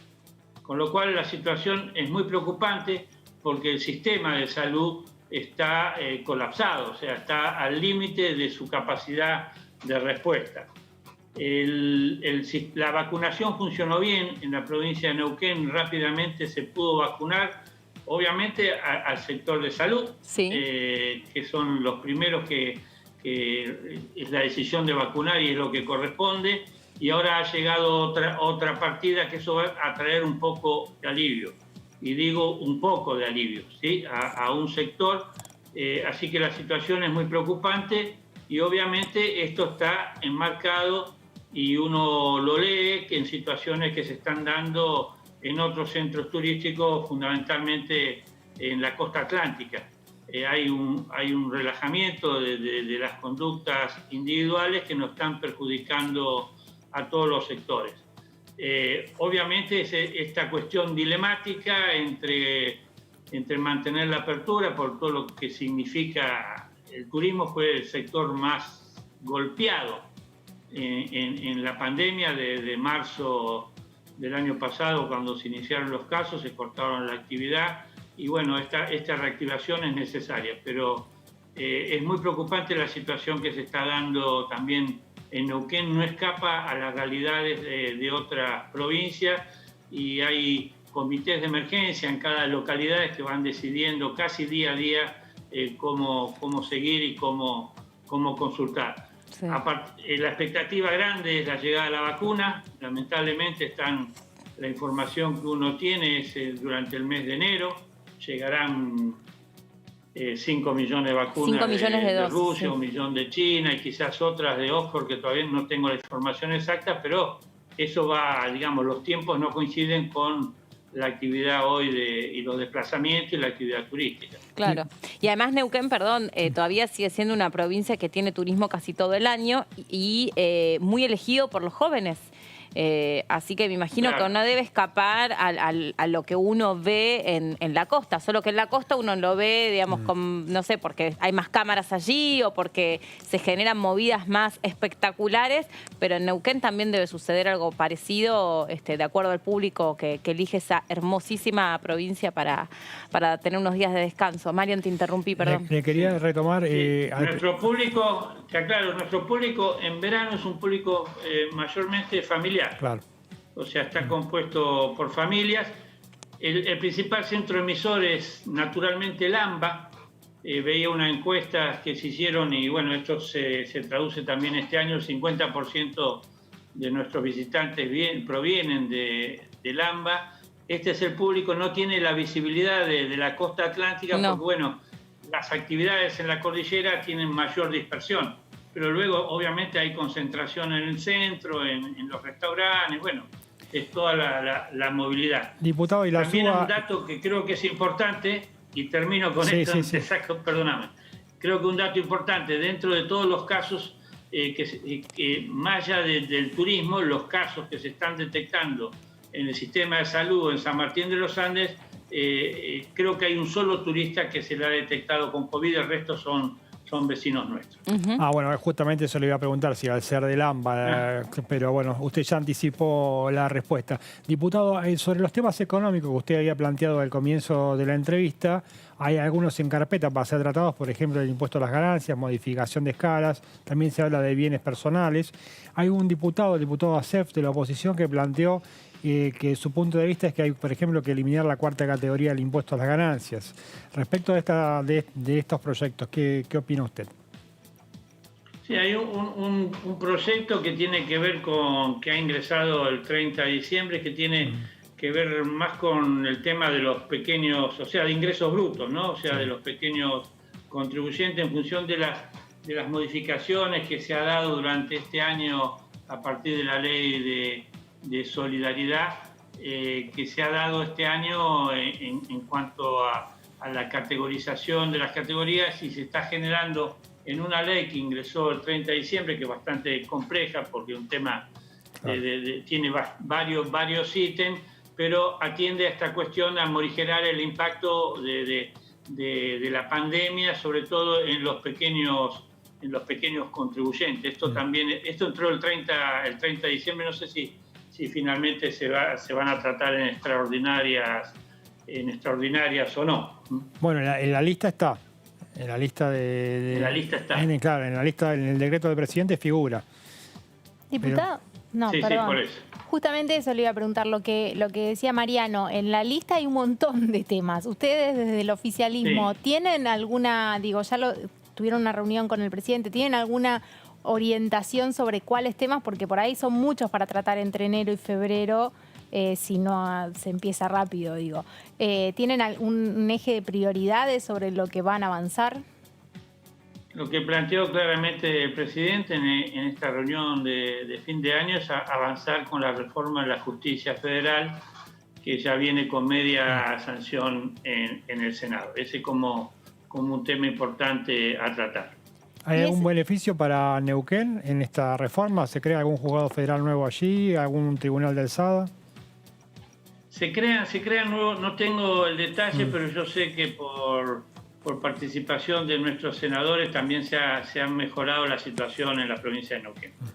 En general, cuando hacíamos un recorrido por las provincias a través de los diputados, preguntábamos provincia por provincia cuál había sido la cantidad de ATPs o de IFE que se habían requerido dentro de la población activa, y en todos los casos era un porcentaje verdaderamente alto y considerable. En este último tiempo, ¿cree que ese grupo de personas que dependía de la asistencia del Estado pudo de alguna manera u otra volver a su actividad, reconvertirse, tratar de generar algún tipo de ingreso? ¿O cuál es la situación socioeconómica que usted observa allí en la provincia? La situación socioeconómica es compleja, se han perdido, por información, esto en palabras también del gobernador, durante todo este año se han perdido más de 11.000 puestos de trabajo. Uno de los temas que venía a atender esto, siendo una de las actividades principales empleadoras, no solo en forma directa, sino también en las pymes, del tema del gas, el plan gas que hablábamos antes también viene a atender esta situación. Y en la segunda actividad económica de Neuquén, que es el turismo, ustedes recuerdan, en septiembre se sancionó una ley puntualmente de fortalecimiento al turismo, que daba la posibilidad también de prorrogar los ATP y los beneficios en el turismo. Obviamente tenía que estar en correlación, porque en septiembre, cuando se aprueba esta ley, no se tenía noción cierta de... es más, no lo teníamos en diciembre, cómo iba a ser el tema de la pandemia y cómo iba a impactar en la situación, con lo cual eso estaría vigente. Y por otro lado, lo que están previsto ahora fuera del ATP son el funcionamiento de los repro, que es bueno, es una situación, o sea, una solución puntual a cada empresa en función de las necesidades. Pero claramente el tema de la desocupación, es un tema central. Por eso, bueno, confiamos en que se pueda solucionar parte de esto con la obra pública. El otro día hubo un anuncio de obras públicas. En Neuquén hay un plan de obra pública importante en el marco del presupuesto que se aprobó, o sea, de este presupuesto que prevé 400.000 millones de obras públicas en la provincia. Sobre la provincia de Neuquén hay un monto importante, montos que antes se pagaban en intereses y gracias a la buena refinanciación de la deuda externa, antes se pagaban intereses y amortización de capital. Y por eso también no es casual cuando me planteaban una de las cuestiones que entiendo importantes, esta reactivación o estos dos proyectos que tienen que ver con poner en marcha una actividad que es muy generadora de empleo, además de la solución que le brinda a toda la familia, que es el tema de los dos proyectos que tienen que ver con la construcción en la vivienda. Sí, de eso nos vamos a ocupar en un ratito para contarles a todos de qué se trata. Diputado Carnaghi, muchas gracias por este contacto con nosotros, que siga teniendo buen año y disfrutando de ese paisaje hermoso que tiene ahí en San Martín de los Andes. Bueno, gracias a ustedes por llamar, Buen año. Chau, hasta luego. Quien pudiera, ¿no? Abrir la ventanita y ver San Martín de los Andes, qué hermoso. Bueno, Has, te dio el pase el diputado Carnaghi, justito, ni que hubiese estado ensayado. Sí. Hablamos sobre este proyecto que... la construcción, sí. La construcción es uno de los pilares a los que apuesta el gobierno para empezar a repuntar, a mover la economía y demás. Pero claro, la obra pública ya está dentro del presupuesto y es claramente una propuesta de incentivo desde el lado del Estado, del gobierno. Pero la intención del gobierno también es que se mueva la obra privada, obviamente, y que se mueva la construcción privada. Para eso hay un proyecto que ya había anunciado el ministro de Economía, Martín Guzmán, que vino al Congreso, entró entre agosto y octubre, en esos meses se anunció y llegó al Congreso, pero todavía no se trató. Figura en el temario de extraordinarias y les cuento de qué se trata. Dale. Con las placas. Sí, ya. Con ahí está. Placas ya. Bueno, por arrancar, ¿de qué tiene que ver? Con las obras. Vos pedí nomás, ¿viste? Porque sí, acá te haces dedito y dices, señor director, me pone las placas. Susana, así me encanta. No. Claro, así te perjudicas. Van a entrar las obras nuevas a partir de la sanción, o sea, las obras que empiecen, después, una vez que se sanciona la ley, alguien empieza a construir, bueno, esas obras van a entrar en este beneficio. Y van a entrar aquellas que estén a menos de un 50% de desarrollo. O sea, arranqué ahora, pero ahora se sanciona la ley y tengo un 20%, recién arranco la obra, bueno, vas a tener estos beneficios. Bien. ¿Cuáles son esos beneficios? Se va a eximir del impuesto sobre bienes personales a las obras nuevas realizadas por 2 años. Es decir, esto que decíamos, las que arranquen van a estar eximidas de pagar bienes personales por el monto que tenga que ver con esa inversión, digamos, ¿no? Obviamente, se exime del impuesto el valor de la inversión en esa construcción. O sea, porque no tiene, claro, sobre lo que se va a calcular es sobre lo que vos estés invirtiendo, digamos, básicamente. Y después también se va a dar un 1% de la inversión sobre bienes personales a cuenta, que vas a tener, digamos, después de que pasen estos 2 años, va a haber un punto de esa plata que vos invertiste en construcción que lo vas a poder descontar de bienes personales a futuro. Perfecto. ¿No? Esos son uno de los principales puntos y vamos a la segunda, ahí está, que tiene que ver con el blanqueo, que fue como el proyecto, porque esto de eximir de bienes personales, que haya beneficios a bienes personales, estaba bueno, pero lo que más llamó la atención, grueso de la cuestión. Lo que más llamó la atención fue el tema del blanqueo. ¿Por qué? Porque lo que implica es que el impuesto, dice, el impuesto sobre el valor de la tenencia... ¿Querés que te lea yo? No, ¿Vos ves? Del 5 al 25%. ¿Qué significa esto? Va a haber escalas, que esto es uno de los puntos que seguramente el proyecto va a tener que modificar una vez que entre, porque del 5 al 25% depende de los meses. El primero era diciembre de este fin de año, con lo cual seguramente ese plazo no va a poder ser porque ya estamos. Claro. Hasta febrero era el 25%. Entonces, bueno, esto se va a tener que ir modificando, pero básicamente, ¿qué es un blanqueo?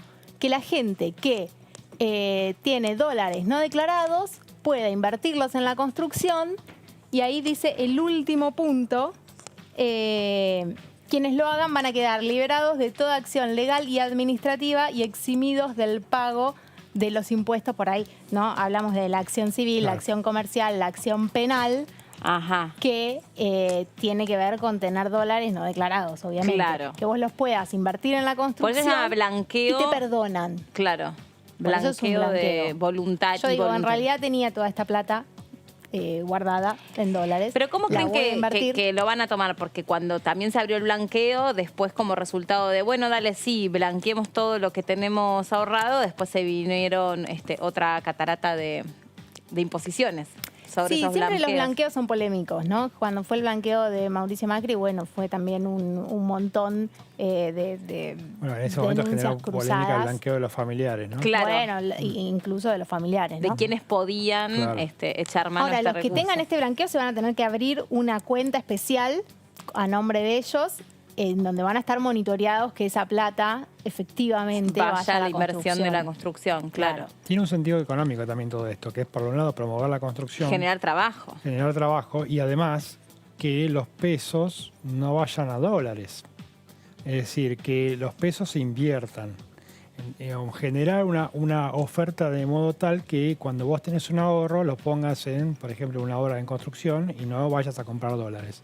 Eso también para el modelo económico que está impulsando el gobierno nacional es importante, porque siempre este país tiene problemas cuando hay restricción en la venta de dólares, cuando se agotan los dólares, como se dice, Sí, ¿no? sí, Entonces, obvio. promover el ahorro y la inversión en otro instrumento que no sea la compra de dólares.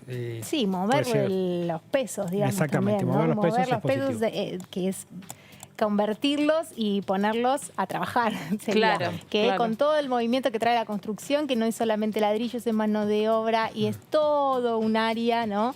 Sí, para lo que pasa es que construir. también es un área que se vio muy afectada y muy parada por el tema pandémico, porque en general el rubro de todas las actividades que entran en juego en una construcción son personas que viven en las afueras de la ciudad y tenían que usar mucho transporte público, así que se vio recontra afectado.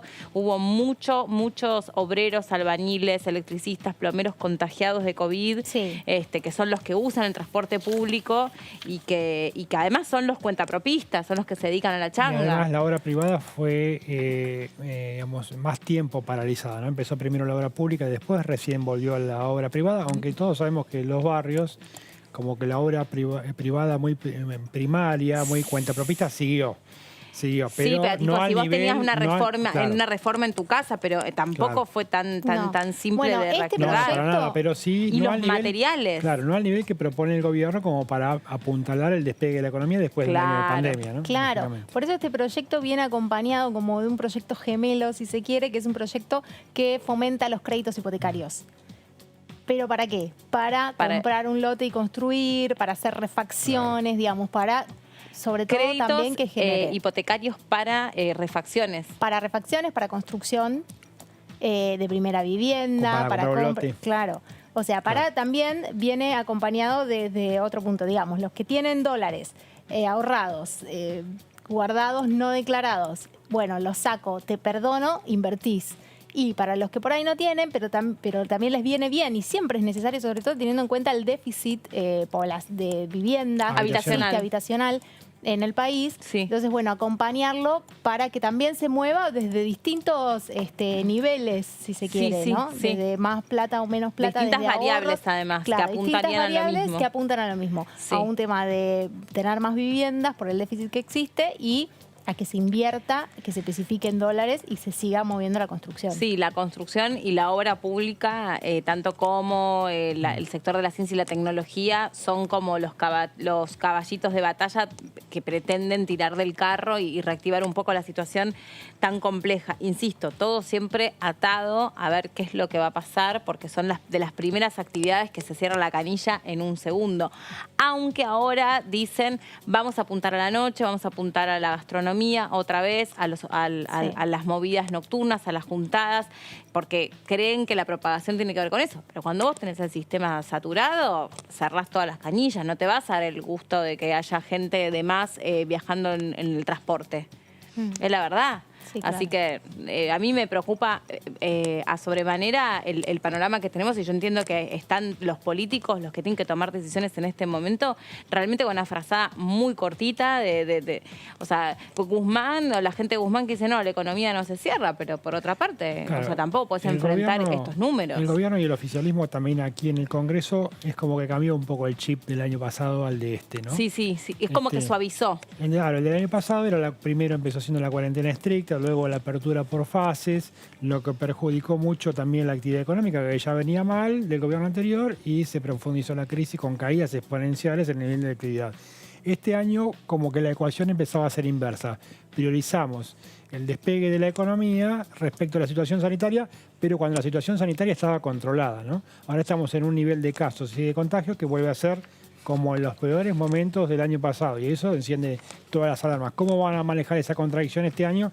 Bueno, es lo que está resolviendo ahora mismo. El presidente está reunido con gobernadores provinciales, tratando de definir una estrategia en común, porque ya no es una cuestión... ¿Sigue esa reunión? Sigue esa reunión, porque es una videoconferencia, tienen que dar todos los mandatarios provinciales, porque es una exposición. Ya, claro. Exactamente. Bueno, y luego eso, seguramente, las decisiones que tomen van a venir acá al Congreso. Alguna va a derramar sobre el Congreso con seguridad, como todas las leyes que se votaron este año, el año pasado respecto a la pandemia, ¿no? Sí, el año más largo de la historia, creo que debe tener 500 días, el 2020. Sí. Gus, me dijiste que presentó una nota, pero no retuvo el nombre. Patricia Mounier, la diputada, habló sobre la reforma judicial. El presidente Fernández lo ha dicho en la propia campaña y lo ha dicho incluso en la inauguración de las sesiones ordinarias en el 2020. Nosotros desde el Frente tenemos todas las intenciones de tratar las cuestiones que tengan que ver con lo que plantea el Poder Ejecutivo, y porque absolutamente estamos convencidos de la necesidad de una reforma judicial. El problema es el tema de la oposición, que le ha puesto varias trabas al funcionamiento del Congreso durante todo el año, porque primero no querían sesionar en forma virtual, después no querían renovar el protocolo de sesiones virtuales, finalmente tuvimos que sesionar presencialmente porque no quería hacerlo.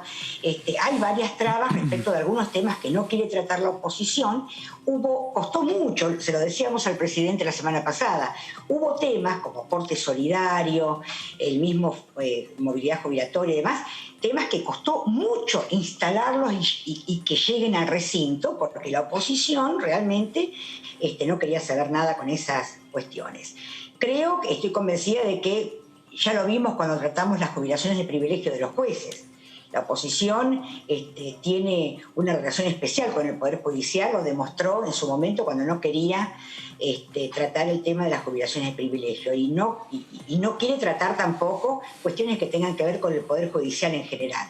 Lo que habla de la connivencia que ha tenido el macrismo con el Poder Judicial, digamos, ¿no? y que sigue teniendo, digamos. Así que bueno, esperemos que podamos despejar esas cuestiones y que podamos avanzar en ese sentido.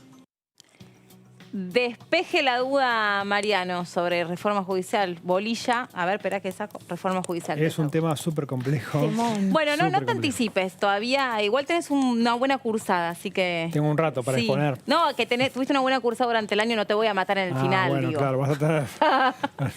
Ahí me vas a tener paciencia. Claro. Bueno, lo que hace la reforma judicial, que recordemos, es un proyecto del presidente Alberto Fernández, enviado al Congreso de la Nación, ya tiene sanción del Senado. En el Senado le introdujeron varios cambios y bueno, es el que ahora está en la lista de sesiones extraordinarias de la Cámara de Diputados. El presidente, como contó recién el diputado neuquino con el que acabamos de hablar, les pidió especialmente que en estas sesiones extraordinarias hasta el 28 de febrero aprueben este proyecto de ley. Por lo cual se descuenta que el presidente está diciendo no le hagan más cambios, apruébenlo como vino, del Senado. El sale o sale. Bueno, en algunos de los puntos son, por ejemplo, la creación de un nuevo fuero penal federal con 44 juzgados, 12 de Comodoro Pi, 11 en lo penal económico, eso elevaría a 23 juzgados.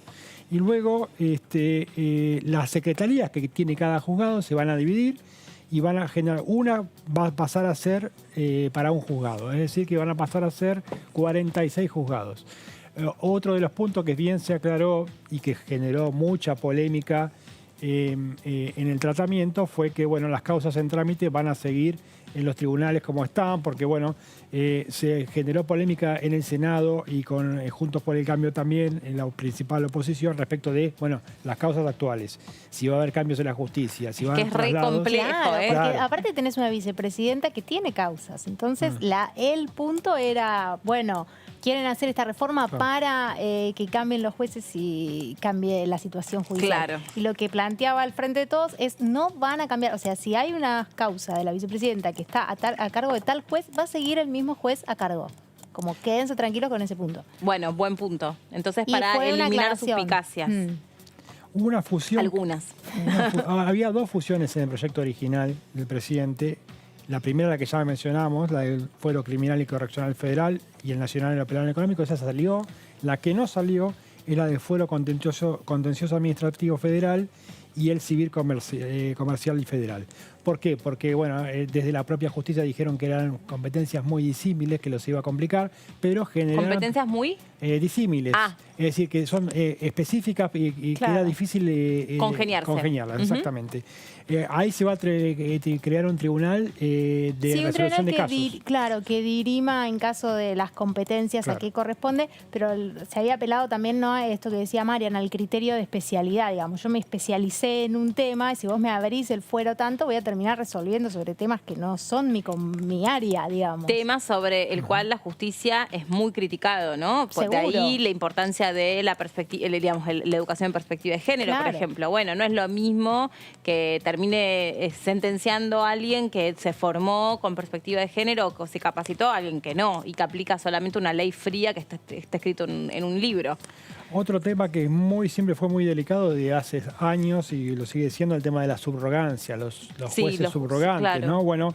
Ahí cuando se generen los nuevos juzgados, que son por ejemplo 23 solamente aquí en la Ciudad de Buenos Aires, pero va a haber 55 juzgados nuevos de primera instancia en el resto del país, en todo el interior. Cuando suceda esto, los jueces van a ser designados por el Consejo de la Magistratura, de una lista de jueces actualmente en actividad, ¿no? Y la Cámara de Casación porteña, es la que trata de delitos ordinarios, debe elaborar ese listado y luego ser aprobado por el Consejo de la Magistratura con acuerdo del Senado. Recuerden que todo este año, Melina, Jazmín, hubo una discusión respecto de los jueces que no tuvieron acuerdo del Senado en el gobierno anterior, los famosos casos de Bruglia, Bertuzzi, ¿no? Sí. Se me escapa el nombre del tercer Siempre, juez. A mí también, imagínate hasta ahora. Terminó interviniendo la Corte, digamos. Terminó interviniendo la Corte de Justicia. Hay otro aspecto, que esto también fue muy tamizado por los senadores, la creación de tribunales en el interior del país. El proyecto original del presidente contenía una serie de tribunales orales federales de primera instancia y en el Senado modificaron bastante, ampliaron bastante. A ver si ahí tenemos la placa. Son 55 juzgados federales de primera instancia y 18 juzgados federales de garantías. Se suman también 9 cámaras federales nuevas. Cámaras federales estamos hablando de segunda instancia. Tribunales superiores, digamos. Exactamente, que muchas provincias no las tenían. Mirá vos. De hecho, por ejemplo... Pero si vos tenías que apelar un fallo, la tenés que apelar en... otra provincia. Los pampeanos les pasa que tenían que ir a Bahía Blanca, por ejemplo. Entonces los senadores hicieron estos cambios. Me da la impresión que los diputados aquí también eso lo van a mantener. Las provincias que van a ser más beneficiadas en esto son Catamarca, Formosa, Salta, San Juan, Jujuy, San Luis, Santiago del Estero, La Rioja y La Pampa, y una también en la provincia de Buenos Aires. Se van a agregar también salas nuevas en La Plata, en Rosario y en General Roca, Río Negro. Y bueno, hay tribunales orales federales nuevos en Chaco y en Corrientes. Es decir, que se amplió todo el mapa. Sí. Todo el mapa de la justicia federal. Empezó siendo como una reforma de la justicia federal. Una justicia federal que no era tal, entonces, porque había muchas provincias que no tenían tribunales en segunda instancia o no tenían especializaciones de juzgados. Sí, absolutamente. O tenían un solo juez federal para toda la provincia. Ese juez para tenía todos los delitos. Competencia desde los delitos federales hasta, por ejemplo, la cuestión electoral. Claro. O sea, no hay especialización. Esto está agregando un poco más de que cada provincia tenga un poco más de autonomía y pertenencia en el sentido del territorio para la justicia, ¿no? Eso es importante. Y además el gobierno con esto también digamos, gana que la justicia federal no tenga una cabeza tan grande en los tribunales de Comodoro Pi, que fue siempre lo objetado en los últimos años, ¿no? Y abarrotados. Totalmente abarrotados, y donde se concentran las causas de corrupción, que ahí es uno de los puntos de cambios de opiniones con la oposición, que está mirando mucho también las causas de corrupción. Seguro. Hay una cuestión que es histórica también, que es la transferencia de las competencias de la justicia ordinaria nacional a la ciudad de Buenos Aires, ¿no? Que es una de las tantas discusiones que se van a ver y que se vienen viendo entre el gobierno nacional y el gobierno de la ciudad de Buenos Aires. Una de ellas fue la de la seguridad, que ya lo vimos en el Congreso de la policía. El año pasado, y que va a seguir. Esta discusión sigue ahora en la Corte Suprema, y otra pasa por las transferencias del ámbito de la justicia. La llamada Ley Cafiero, histórica, que nunca se llegó a implementar. Bueno, los magistrados y empleados judiciales que actualmente trabajan en la Justicia Nacional de la Ciudad deben dar un expreso consentimiento antes de pasar al nuevo esquema, ¿no? Sí. Bueno, la Cámara del Crimen ya emitió una acordada que opinó que el traspaso es inconstitucional. Es decir, que todavía esto, Melina, es parte de una polémica, y seguramente esto puede llegar a anticipar que parte de la reforma judicial, más allá de los puntos de que hay acuerdo, los más polémicos van a ser judicializados, ¿no? Sí, el tema es complejo, es largo, es político. Super. Y es sensible, porque además siempre que se habla de esto despierta suspicacias, sospechas, denuncias, fake news también, muchísimo. Así que, bueno, creo que acá hay que ser muy responsables a la hora de comunicar sobre esto, para que estén todas las variables, todas las cartas echadas sobre la mesa, para que, de nuevo, los ciudadanos, que son los que tienen que tener bien claro qué es lo que va a pasar, puedan entender que se va a debatir. Sí, y hay que estar muy atentos nosotros acá en la Cámara de Diputados de por qué se demoró, porque no estaban los votos. Hay que ver qué pasa para, si se trata, que cambia. Entonces, ¿a dónde van a estar los votos, ¿no? Que es lo que nosotros un poco siempre nos estamos fijando dentro de lo que es las conversaciones, los consensos dentro de la Cámara Baja. Y hay todo un paquete de temas judiciales que agrega también a la reforma judicial, la reforma del Ministerio Público Fiscal, que bueno, es un proyecto que también fue sancionado en el Senado y que está en la lista de sesiones extraordinarias. Es decir, que hay distintos temas en los que el oficialismo va por una reforma judicial más amplia. Otro punto de eso es, bueno, en qué quedó el dictamen de la Comisión Veraldi, es decir, los juristas que asesoraron al presidente de la Nación, que en algún momento de este 2021 seguramente van a venir como proyecto de ley al Congreso, aquí en la Cámara de Diputados, para sancionar, por ejemplo, reformas en el Consejo de la Magistratura y en la propia Corte Suprema de Justicia, por lo cual podemos decir que la reforma judicial es el puntapié inicial de cosas que, digamos, de proyectos de reforma que van a venir durante el transcurso del año. Es uno de los temas más importantes, sin lugar a dudas, pues además, digamos, yo creo que es un tema que todos coinciden en que hay que hacerlo. El tema es cómo y dónde. ¿Y cuándo? Y cuándo. Pero todos coinciden que obviamente es un sistema que está desbordado, que de hecho durante la pandemia estuvo paralizado, o sea, no se entiende muy bien por qué no pudieron activar y trabajar. Bueno, ese es uno de los puntos, ¿no? Vamos viendo las dos campanas, ¿no? El tema de la justicia en las provincias. lo que planteaban muchos en el debate en el Senado era, estamos creando más juzgados cuando todavía tenemos un montón de cargos que no están sorteados, lugares que están vacantes, y más allá de eso, el costo que genera eso en un momento en donde estamos en pandemia, estamos quebrados y estamos... ¿Cuál es la prioridad? ¿La justicia en este momento es prioridad? Planteaban unos. ¿O por qué no fue antes? ¿O por qué no fue antes?